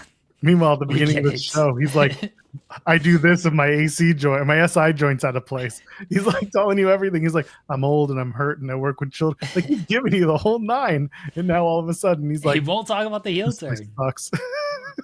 He won't talk about it. Talk about living the gimmick. Amazing. One day John Cena is going to do like an interview where he's asked about this heel turn and he's going to give the non-John Cena answer. He's going to have like a rough day on set or something. And be like, John, your final year, your heel turn. What do you think? And he's going to be like, that fucking sucked. That was awful, man. I thought Travis was going to be more involved. I faced Cody in the same match. My last WrestleMania, people just remember it for Fiend, not anything that I did. That was a mistake. We shouldn't have done that. I turned back in 5 months. What were we thinking? God, that was so dumb. He's going to give a real answer one of these days. Instead of, no, we took a risk. We took a big swing. Might have landed with some people, might not have landed with some people. But I appreciate that we were willing to take that swing. And I thought we did the best we could with it. It was good to get in the ring with Cody. It was good to get in the ring with CM Punk once again. I thought we did the best we could with it. It was a great final year for me. It was great to make as many dates as I did and give back to the fans who gave back to me all those years. And I hope we entertained them for that final year. That's the answer he's going to give. It's going to be John Cena on the RL Helwani podcast in December 21st. We need truth serum John Cena just being like, that shit sucked, man. That sucked. You know what? Someone in the chat was like, release the Rock cut. It was Louis. Release the Rock cut of Unreal. And I'm like, I don't even want to see the Rock cut of Unreal. I want to see the original WrestleMania behind the curtain. The WrestleMania 40 doc before the Rock was like, not like this. The Rock's going to be on McAfee's show this week. And McAfee's going to ask, like, so Unreal. He's like, yeah, that was a shit show, huh? He's going to bury Triple H with everything. It's going to be like, Triple H, he's just listening to all these writers. Thought he was putting his foot down on stuff. Thought he made the final call. Why is he changing plans? What's going on here? You know, my idea, had they gone with Kevin Owens winning the title, would have been so much better. That's what we should have gone with. Which was hilarious to hear. The Rock was like, yeah, maybe fuck Cody, huh? It's like, what? Wait, what? Here's the thing. I think Kevin Owens should have won the title. Yes, we did this whole dance, you and I, back in January. Yeah, I think Cody should have lost the title to Kevin Owens during that run. This goes back to the conversation SP3 and I were having yesterday. Is Triple H just isn't good with heels. He misses the exit with these heels. He missed it with Chad Gable when he should have won the Intercontinental title. And he missed it with Kevin Owens in winning the world title. He's just not good when it comes to hitting the mark with these heels. Yeah, Kevin should have won. It would have made sense if he won it at Elimination Chamber. And I guess he got to get it off of him at whenever before Mania. And because I don't think they were going to do Kevin and Cody again at Mania. I guess they could have. Definitely would have been something if Kevin had won the title at Elimination Chamber. He might have gotten cheered, though. That shit was in Toronto. They might have cheered Kevin. Yeah. They did the SmackDown segment. Remember this? There was because they were running the Scotiabank Arena in Toronto, and then Rogers Center was hosting the pay-per-view. So they had Sammy in the arena, and they had Kevin in the stadium alone, and it was like the visual was fantastic. But yeah, that was people were cheering their heads off for both men. They love it. They love them in Canada. They can do no wrong, even though they don't live in, well, no, Montreal. I think Kevin lives in Montreal again. He lives in Tampa. Well, because he goes to Orlando or goes to, what do you call it all the time? I think they both still have Montreal houses, though. Maybe Sammy still lives in Montreal. And maybe they knew about Kevin's neck, but then I mean, he went out and had that match against Sammy at Elimination Chamber, though. So if they knew about his neck, they weren't protecting him. And again, that's why, like, you could have done the match at Saturday night's main event where he won the ladder match and then dropped it either at Rumble or Elimination. Like, you could have. There are ways you could have done it so that Kevin got the quick title reign and sowed some seeds of doubt. The problem is, what would you do with Kevin to get him to, at the time, to Randy Orton at WrestleMania, right? How are you going to still make it hot that former WWE champion Kevin Owens and Randy Orton coming back from his injury or getting into his role? How are you going to make that work given the fall that Kevin Owens would have, losing the title? The timeline would have been he would have lost the ladder match at Rumble. And then... Ladder match was main event, Saturday night's main event, wasn't it? It absolutely was not. It was Rumble. Oh, right. It was Rumble because he brought out the stupid winged eagle on Saturday night's main event. Yeah, okay. They did the title. They did the contract signing. Night's main event. Right, and Sean was there. You're right. Yeah. You're right.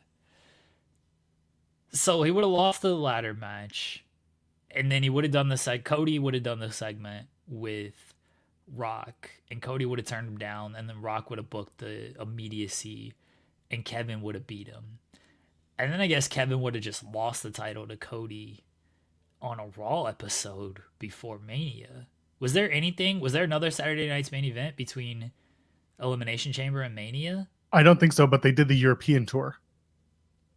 Right, yeah, That was because part of Cena March. wasn't on Yeah, those shows. yeah. But they could have done something then because they were international for a few weeks. Could have been a fun little thing.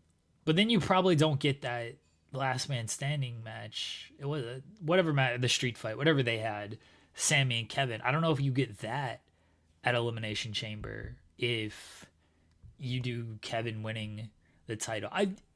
In reality, like Kevin could have just been here's a placeholder person of how do we do Cody losing the title at Elimination Chamber for turning down The Rock. They could have put Drew in that spot. They could have put any heel, and they could have at a turning Randy Orton in that spot. Kevin was probably just he was feuding with Cody leading up to Rumble, and then not after Elimination Chamber because then he was feuding with Sammy, but he was feuding with Cody for the end of 2024 in the beginning of 2025. So Gewurz could have just been saying, hey, let's do Kevin in that spot. But obviously it was a spitball idea, as you learn on this show, which I think a lot of people probably knew, but like you really learn on this show. A lot of ideas are pitched. There's a lot of spitballing ideas in the writer's room. And like half of them aren't even shown. They do the women's rumble and they're talking about, oh, who should win. And they talk about Charlotte, Bianca, and then somebody just throws out, what if Chelsea wins? She enters at number 30 and everybody's been eliminated and she just wins off of that. I'm sure that pitch never made it to Chelsea Green. Like, hey, we have this idea for you to win the Rumble. But we see it here. And the same thing with the Rumble with Punk. Triple H is like, who should win? Everybody's like, Punk, Punk, Punk. And somebody says, what about Jey Uso if we want to go with something different? And then it becomes, oh, well, Jey Uso is the person that they go with. So a lot of ideas get pitched around in that writer's room. And 10% of them probably make TV. So that pitch about winning the Rumble, that was an indie spot. That was done. Yes. I know Jensen's talked about this because it happened in his neck of the woods, right? That was Southeast or you know what I mean? Sup, was that part of I that? don't remember if Sup did it, but yeah, Jensen would know. Yeah, so I'm sure you guys can bring it up on Thursday when you do Spotlight, but like that was one of the things where everyone was eliminated and entrant number 30 won the match automatically, and that was it because the ring was empty.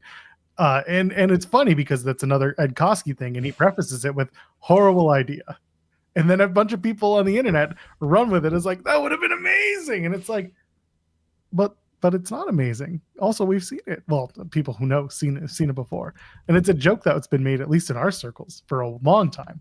It's just like the entrant number 31 shit that everyone does every year with the Rumble. It's a similar vein. It's just like it's not going to get you the reaction you think it is. It's going to get people like us laughing maniacally because it's like we've jokingly pitched this stuff for years, or we've seen it happen on this one time on this one indie show that none of y'all have seen except for 3 people who are plugged in like us. But it just it made the rounds on socials, and I was like, Ed prefaces this with, this is a bad idea. So like why are you giving this credence? He's flat out telling you this is stupid. Perfect for Chelsea though. Oh, it would have worked great. The Chelsea character is perfect. Like it's a great specific pitch for one person. That was all. Yeah. Chelsea's very good on this show too. I think it's episode 3 is really focused on her and Charlotte. But she's like, I don't care if I lose. I'm on television, right? Like, and that's her response to everything. And I mean that like in the nicest way. Like she's very well aware of what she's supposed to be doing as a wrestler, as a performer on TV. Like the wrestling is secondary to Chelsea. And it's not a derogatory thing I'm saying. She's very much like, I am a performer. I am on television. I want to be on TV. I want these opportunities. Me, let's do it. That's what you're supposed to be doing to get this TV time. And she does a great job at it. She's willing to show ass as much as she's willing to be a good wrestler. And she's not the best wrestler in the world, but like she gets in there and she can still mix it up and still do her job.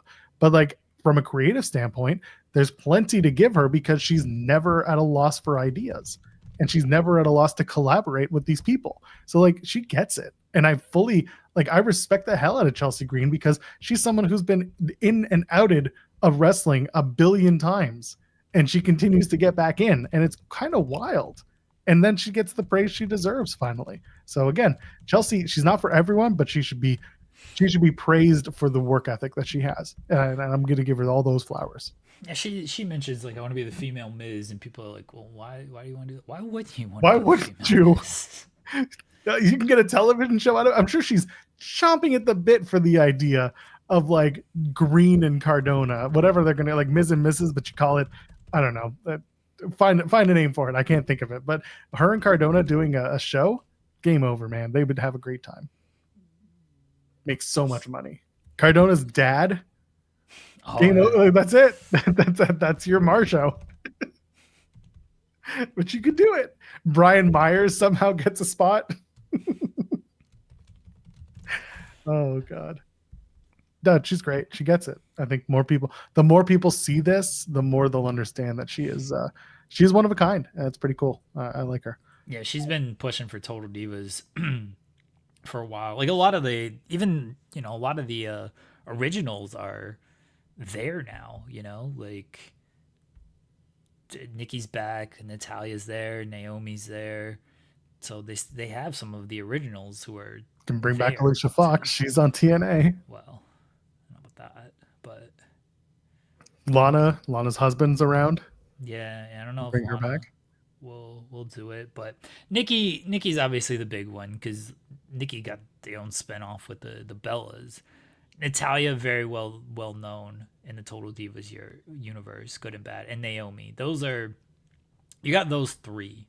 You're in good shape. Those are honestly Brie too, but like those four are kind of, I feel like the biggest names and the most associated names with Total Divas. It's Brie, but it's always her off camera saying things because they can't show her. Can't use her. You can't use her. And it's just always off camera, but she's got a microphone somehow. Who is speaking? Who is that? Doesn't matter. Sounds like Nikki's throwing her voice. Yeah, well, Nia Jax did a season. Paige obviously was big on that. Right.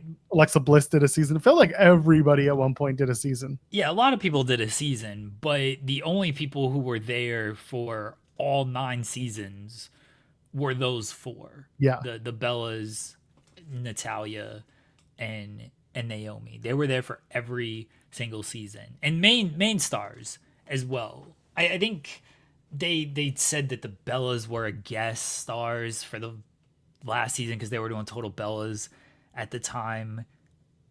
But I'm pretty sure Natalia was a main star every single season. I'm pretty sure Naomi was a main star every single season. So yeah, they were there for all seasons of the show. Yeah, those are the 4 associated, and they're there now outside of Brie. Time to bring it back. It's time. Chelsea, Io, the rest of them. I don't know who else could be there. Chelsea would be really good at it. They'd work their ass off to get Rhea on the show. Oh, they would. They would. It's Buddy Murphy, but they got to blur his face. That'd be fantastic. I don't know how comfortable Rhea would be in that type of setting. She does strike me as again, going back to Unreal, she's like very much leave me alone when I'm not at work. Like, let me veg, let me do my thing. She was on a Twitch stream last night that I watched, and like Buddy's like super into it and like having fun, and Rhea like just is there and trying her best with it, but you can tell she looks a little like she doesn't want to get too involved with things. You don't want to say the wrong thing. I'm sure they'd have like Zelina Vega. Yeah, Zelina all over that. Yeah, she would love that. Yeah, Chelsea easily. I think Piper Niven would kill. Oh, she'd be so much fun. And you know what? They'd love to have Piper because they'll talk about her sexuality and that'll be a whole thing. They'll do a whole episode about it. They would love Liv. I don't know how much Liv. Yeah. She did a season, didn't she? She probably did. I just assume everybody did a season. Oh, they'll want Jade. Yeah, they'll definitely. They would kill to have Jade on that. I'm sure Jade would do it too. Yeah, Bianca. They would like to have Bianca, but I think they'd rather have Bianca get another season of Love in WWE. I don't know if I don't know if they're going to, but I'm sure I they don't will. think they're going to get another season. I don't know if Bianca like would want to do that again, because like their Love and WWE thing was like fine, but I don't know if Bianca was like fully into it, and it was just it wasn't like I don't think it was a hit. Nobody really talked about it. I don't know how many people watched it. I just don't think that it was really something she was fully into. I think she did it because she enjoyed doing it, but it doesn't feel like this is just my perspective on things and listening to her talk about it in interviews and then watching the show. It didn't feel like something she was super like full on into and comfortable with. Yeah, I don't know. I don't know if it's something they're gonna do, but I don't think they're gonna do a new season of Total Divas. By the way, like I think it'd be cool if they did. I think it has an audience, but yeah. I don't think they're gonna do it. Well, that was a fun little trip down memory lane, wasn't it?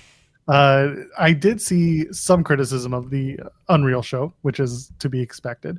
I think one of the more interesting ones came from Trevor Dame, who usually is a pretty good balance on wrestling and just historically speaking, and also just present day how it relates to wrestling and fandom. And he says, my takeaway from the clips of WWE Unreal I've seen posted online is modern wrestling is micromanaged and agented to death. A generation of wrestlers are getting brought up who will feel lost if they don't have 18 layers of management telling them what to do at any given moment. And then he talks about the quote from Punk about the participatory anxiety and how you are in the ring and you have full control, but the rest of the time, you effectively you don't, because you're dealing with people who are backstage. And then he continues, top level wrestling now is a lot of people trying to justify their jobs and a lot of compartmentalizing the job of wrestling itself so that workers are less valuable as individuals. So much of the creative part, the thinking, is now being offboarded to other people.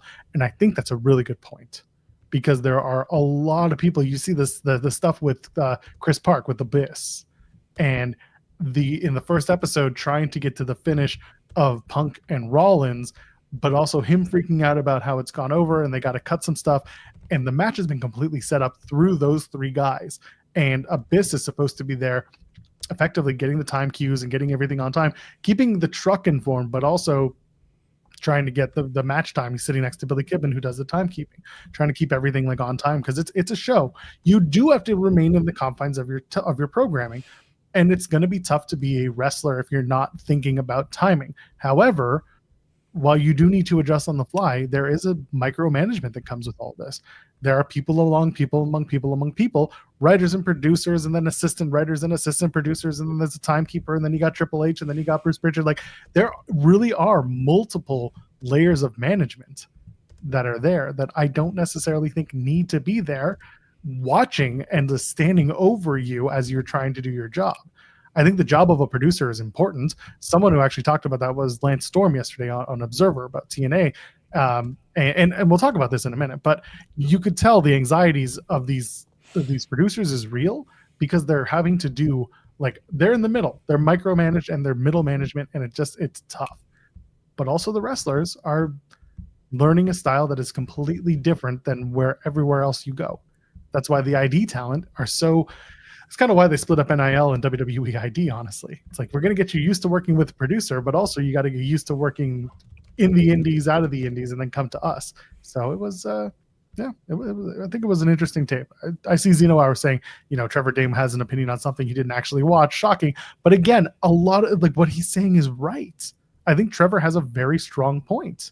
There are a lot of people who work in wrestling who are kind of there to justify their work, justify their jobs. You don't need as many people telling you how to do wrestling. We can talk about that in the production meeting conversation about whether AEW does production meetings, because apparently there was clarity on that recently as well. But they do need a producer to put the match together, to hit time cues and everything. You can't just have the wrestlers go out there like, all right, we're going to go out there and just we have as much time as well. Somebody has to tell them what their time cue is, and that's the producer. I don't know if it's an overproduction of certain things as much as it's television wrestling, and it's always been television wrestling. Like, when has it not been like this when it came to some time cues and putting things together? I think if anything, like, I think it's an overproduction in maybe you don't need as many people collaborating, or these people need to get it together a little bit more and talk to each other more if you're gonna have this many people, so we don't see the same finish every week, so we don't see the same spot every week or the same spot on the same show. Like, can we get somebody to talk to somebody and be like, hey, maybe we don't do a DQ finish this week? Hey, maybe we don't do a distraction roll-up finish in this match? Like, I think that's where my issue with things is they have all these people, but the communication between all these people isn't always the best. Sometimes it just feels like, all right, you're assigned to this match, so that's what you're doing, but you're not talking to somebody in this match. Maybe you should, to make sure there are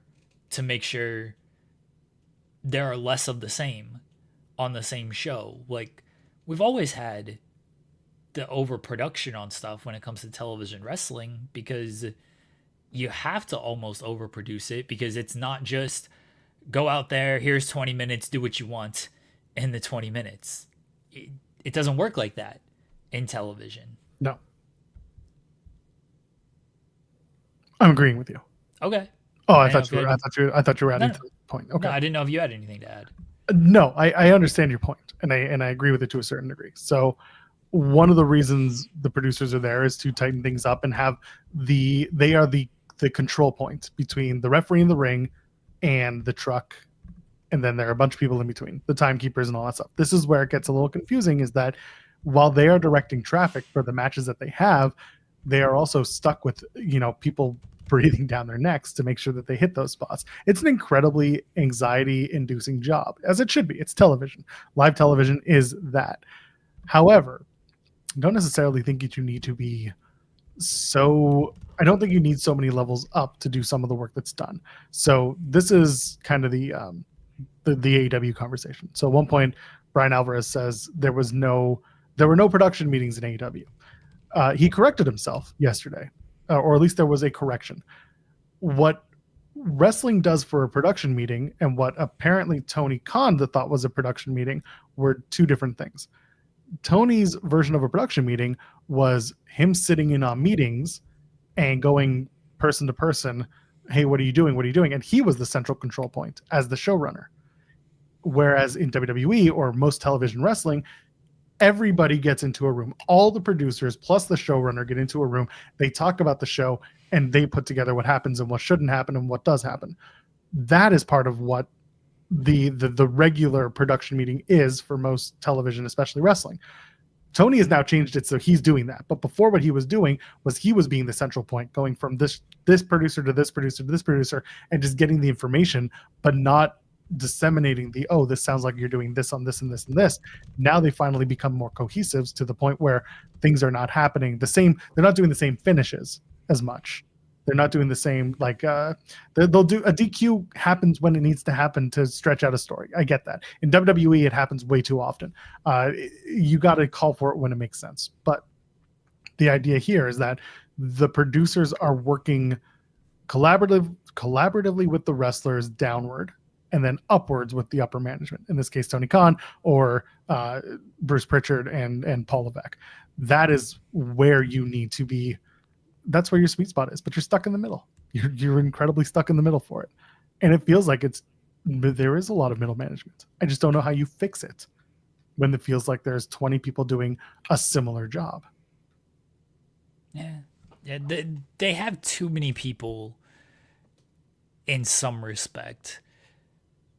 I just wish they would have better communication between all of these people.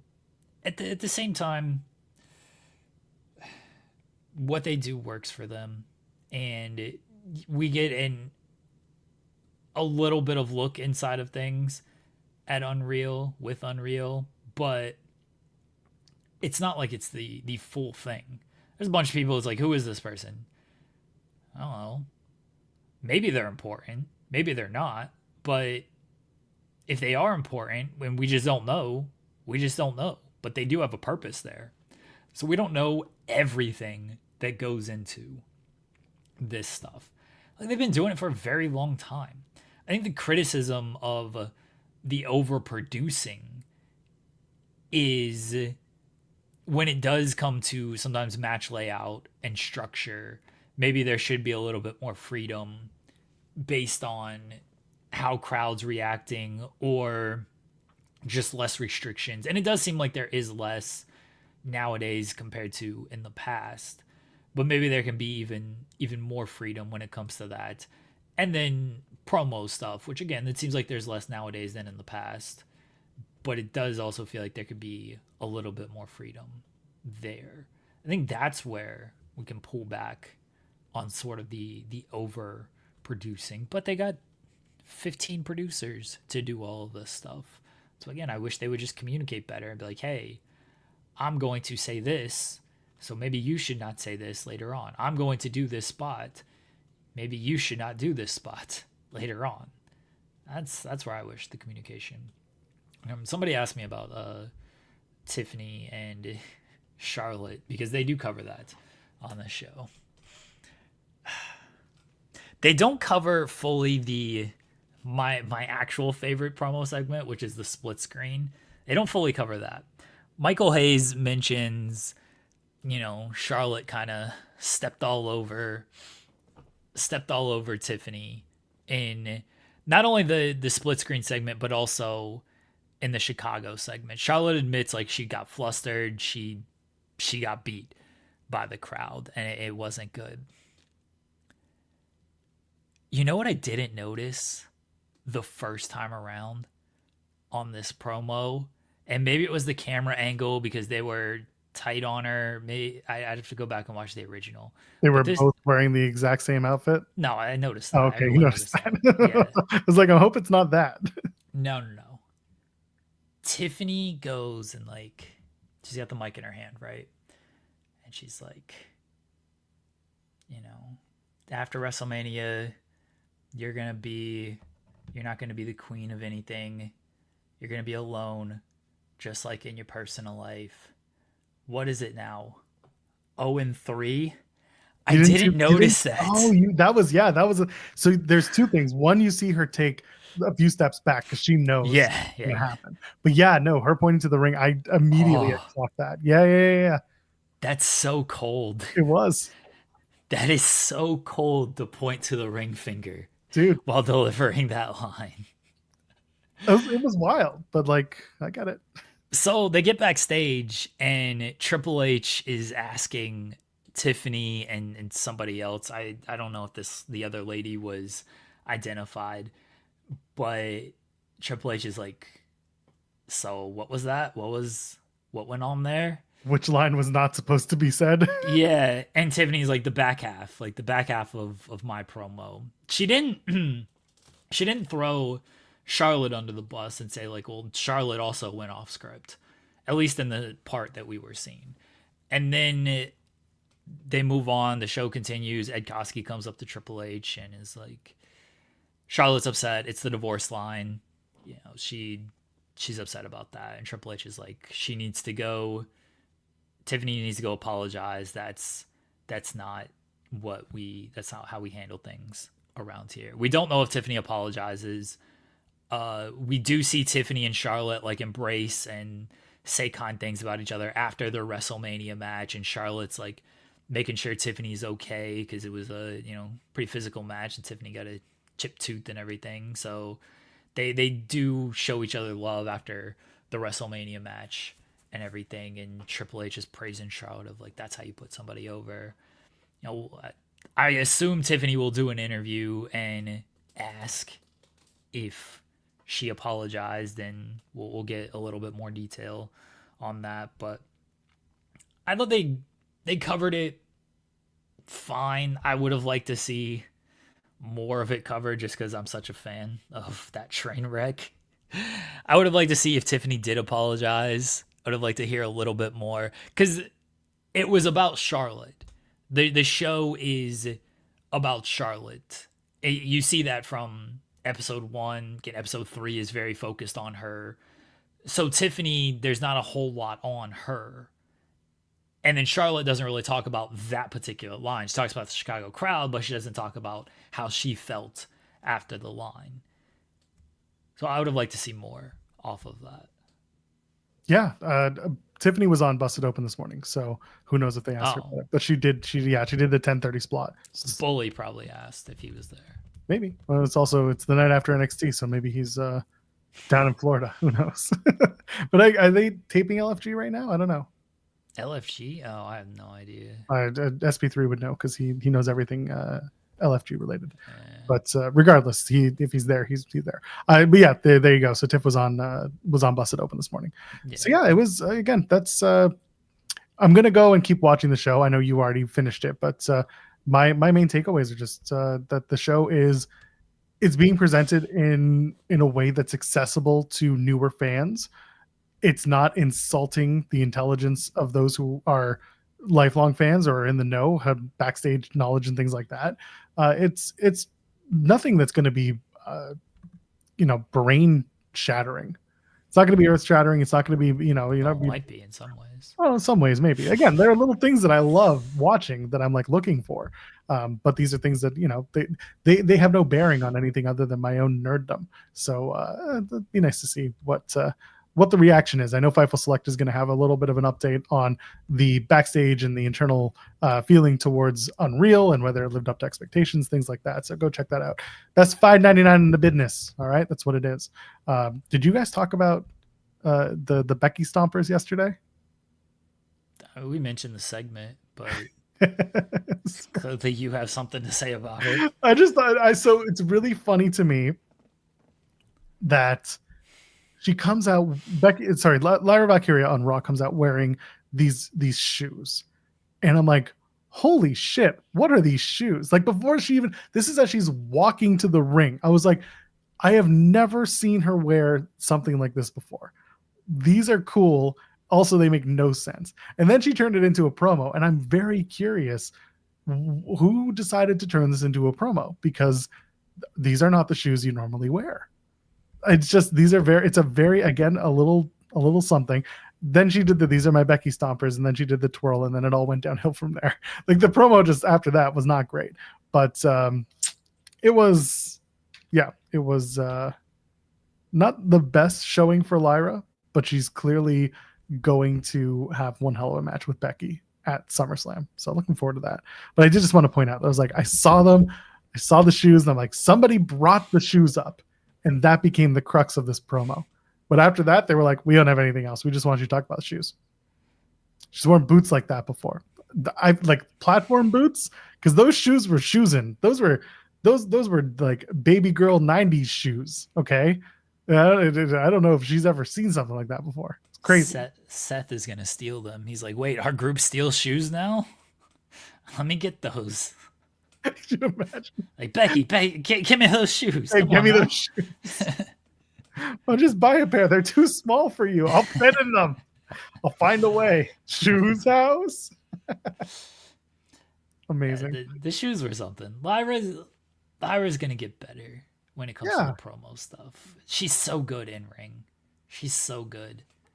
I hope she figures out. I have faith she'll figure it out when it comes to promos and everything. Like, you can't always teach charisma. Either kind of have that or don't. And I don't know how much Lyra has of that, but you can find it in certain ways.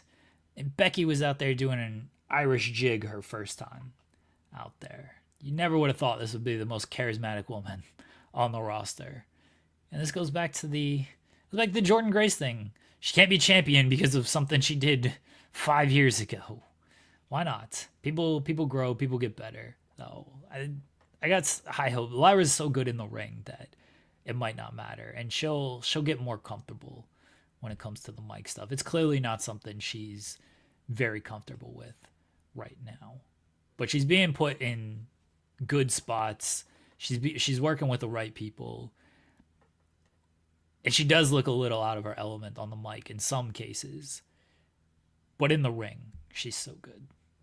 I mean, people know that I was talking about Valkyrie for years before NXT UK, and she was a bright spot on UK as well. So she was never a talker. That was the only thing. She was always, this woman who would come out and leave she was on NXT UK, she'd come out and leave the feather, and that would indicate that you're the next victim for Aoife Valkyrie.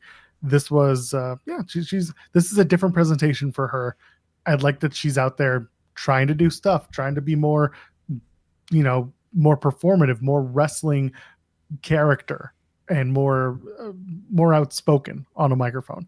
There's good stuff here. She's clearly being mentored by people, Becky being one of them, Bailey being another, people who want to see her succeed. And I think that she's doing a great job getting herself into those positions. The crowd's into her, which is great. And they don't have to do this stupid woo, to get her over.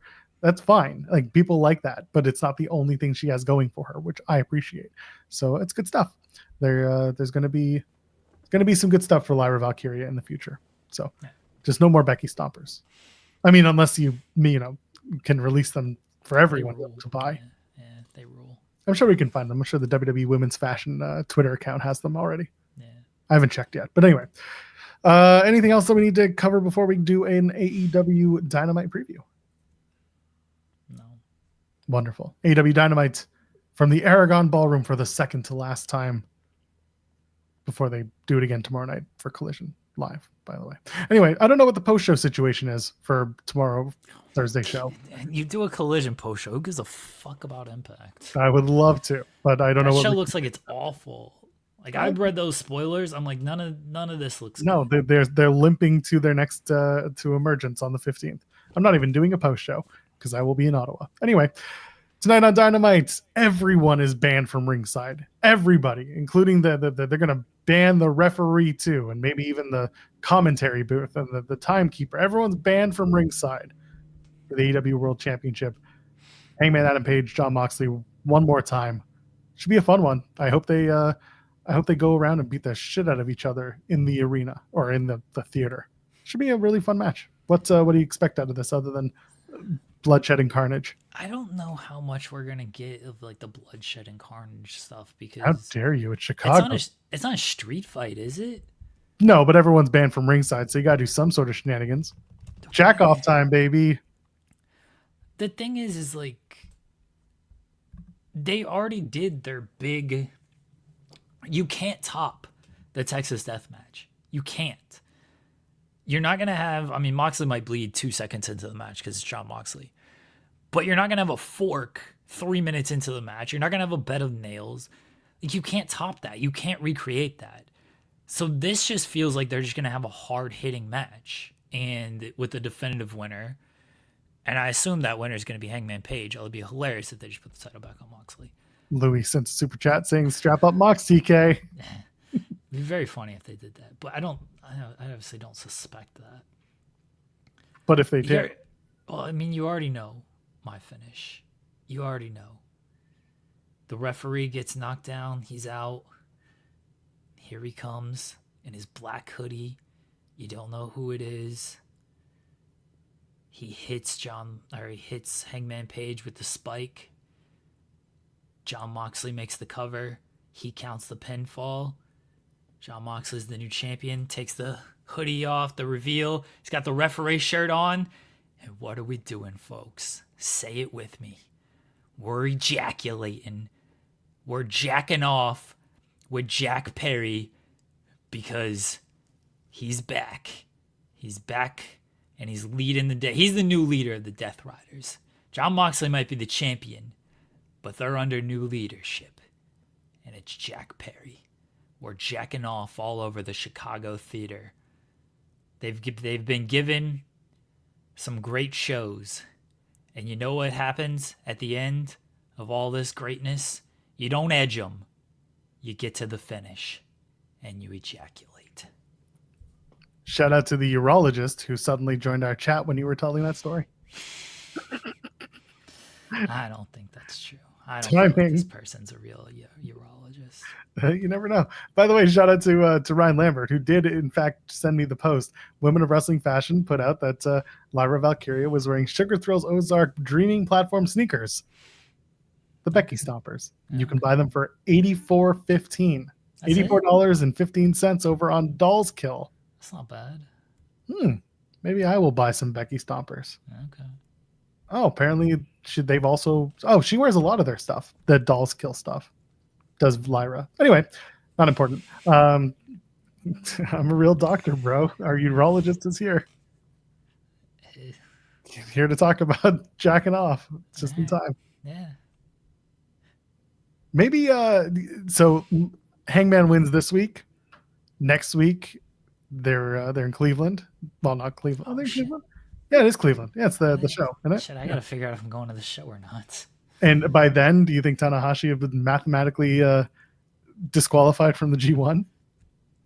Just in time to fly to Cleveland so he can put the challenge out to the world champion for Forbidden Door? I don't think so. I don't know. We'll see. Who knows? They better give me a good lineup. They announced the lineup for next week. They better give me a good lineup so I can determine if I'm going to this show next week. Here's what I want, Tony. I got a list of demands. Jesus, it's hostage territory. 1, Jack Perry. If I watch Jeremy doesn't go, and that's when Jack Perry comes. He'll be coming around the mountain, baby. If I miss Jack Perry's debut, I'll never forgive myself. Or return, not debut. I'll never forgive myself. Fake fan. I know. I got to message Bryan Danielson, be like, is Jack Perry returning on this show? This will determine if I'm going. Could you imagine afterwards Tony's like, we did it specifically for you in your home area. Like, we wanted you to come to the show so that you could have your Jack moment. I've been watching, Jeremy. Where have you been? I'd message Tony now. Be like, hello, Tony Khan. Should I be making plans to attend your show next week? Should I attend the show next week? I will only attend if Jack Perry will return. Please DM me the spoilers so I can pre-write my attendance. Amazing. Here's my list of demands, Tony. Oh, Jack Perry and Blake Christian gets a theme. I would love if Tony just built this whole show around me and I just wasn't there at all. Done everything but call it Jeremy Lambert Appreciation. Yeah. It's like so here's what has happened. Like, they got to announce a Blake Christian match, and then Jack Perry returns at the end of this show. That way I know he'll be there next week. It's like the CM Punk, like, we promise you CM Punk's going to be there, but we can't outright say CM Punk's going to be there. That would be like, for me, of like, you're getting a Blake Christian match. Jack Perry returned here, so you know he's going to be there this week. So it's like, we're building this show around you, Jeremy, but we can't say we're building it around you. That's what we need. That's what we need here. We're debuting a new character called Jeremy. Just Jeremy. I need a Blake Christian match next week. I need a Bryan Danielson match. Bring his ass back. Jesus Christ, too many demands. What is this, Blood and Guts pay-per-view? What are you doing? Bring him back. I need a Tony Storm promo because they rule. And I need Luther there. So that's why I need Luther back, but beside Tony Storm. That's about it. I don't ask for a whole lot, honestly. No, just expensive things. A Blake Christian match. I mean, it should be expensive, but Jack Harlow, gotta have the theme. I need MJF to insult me live. You gotta be sitting by the ring for that. I'm not doing that. Can't blame you. Yeah. I don't know. I gotta figure out if I am going to this show, though. Shouldn't be too hard. Should probably figure this out. It's fine. There's plenty of room right now in the arena for you to fit. You'll be okay. Unfortunately, it's not too far of a drive either, so it's not like I have to, go super far of like, I gotta make plans of where spending 3 hours, a 3-hour drive. It's like 40-minute drive, so it's fine. Yeah, it's not like me going to Dynamite in September and being like, I need a place to stay that night because the show is 2 hours away. So There you go. The Outrunners take on the Young Bucks in the World Tag Team Title Eliminator quarter. Oh my God, too many words. The World Tag Team Title Eliminator Tournament quarterfinals for Forbidden Door London. I forget who's in the match now that I've said what it's for. The Young Bucks and the Outrunners. I know. I'm looking at them. My point is that it's too long of a name. The Outrunners win. It feels like they're trying to set that up as the Outrunners win. I think it is. I think they're going to try and screw the Young Bucks somehow out of his, doing the gimmick of they're getting beat down, them Young Bucks. All right. I feel like the Young Bucks win. We'll see. We shall see. Ten Resistance Super Chat saying Okada looking fire with those 3 belts. Or is him. They did a photo shoot with him. Looks really good with him and the 3 belts around his shoulder. Mercedes should have just walked in and be like 3. Just laugh at him. Yeah. Every time a wrestler is taking photos with a belt, she should just walk in and be like, ha, ha, ha, amateur. That should be fantastic. MJF will appear live. I'm sure that the Hurt Business won't be too far behind them. Sorry, the Hart Syndicate. And Ricochet and Mark Briscoe going one-on-one. That should be a fun match. Looking forward to that one. That'll get all of 15, 20 minutes. That's not the main event. No, it's not. The main event is the world title match. Yeah, Hangman and Mox. Is this a crossover? No. Where is this match? Does it open it up? It might open. It could open. Young Bucks might open. Young Bucks. I was and going to say Outrunners Bucks and might open. Outrunners. Yeah. But also you've got Timeless Tony Storm and Alex Windsor teaming up to take on Athena and Billy Starks. So you got some really good matches that It's a good show. you can really open and close with. Like you've got good time hitting matches. Yeah. So looking forward to tonight's Dynamite. It's a good show overall. And I mean, look, you're getting Hangman and Mox. Like, that's a big match for a TV show. It literally headlined their biggest show of the year. So it's a big match for a TV show. I wonder if they'll do Ricochet, Mark Briscoe, MJF appears, and then the world title match, or they'll do MJF promo going into the Mark Briscoe match, and then they do the world title match after that. You feel like MJF's going to be a part of those 2 particular segments. I think MJF might open the show, honestly. Think so? Okay. Yeah, they'll probably do some sort of Forbidden Door announcements. Obviously, they'll talk about World's End coming back to Chicago. That'll be part of a little segment. But no, just they'll announce some Forbidden Door stuff. I think maybe they're a month away, but they got to start doing a little bit of something beyond the tag team title eliminator. I mean, they got to get through Hangman and Mox first, so they know who their world champion is. Is this an interim world title match? Is this what we're doing?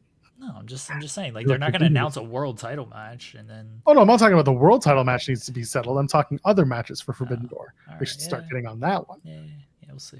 Something will come up. Either way, I'm looking forward to Dynamite tonight. Go watch it or don't. I don't care what you do. Go enjoy your day or don't. That's up to you. Jeremy, anything to plug before we go? Never. Back tomorrow, 10 a.m. Eastern. Jeremy and SB3. Maybe. No, I'm not going to be there. I got other stuff to do. So you know what? Go check this out on the way out. Leave a thumbs up on the video. And of course, comment, say nice things or don't. Just say things. Okay? I appreciate that. Ladies and gentlemen, friends beyond the binary. We'll see you in the next one.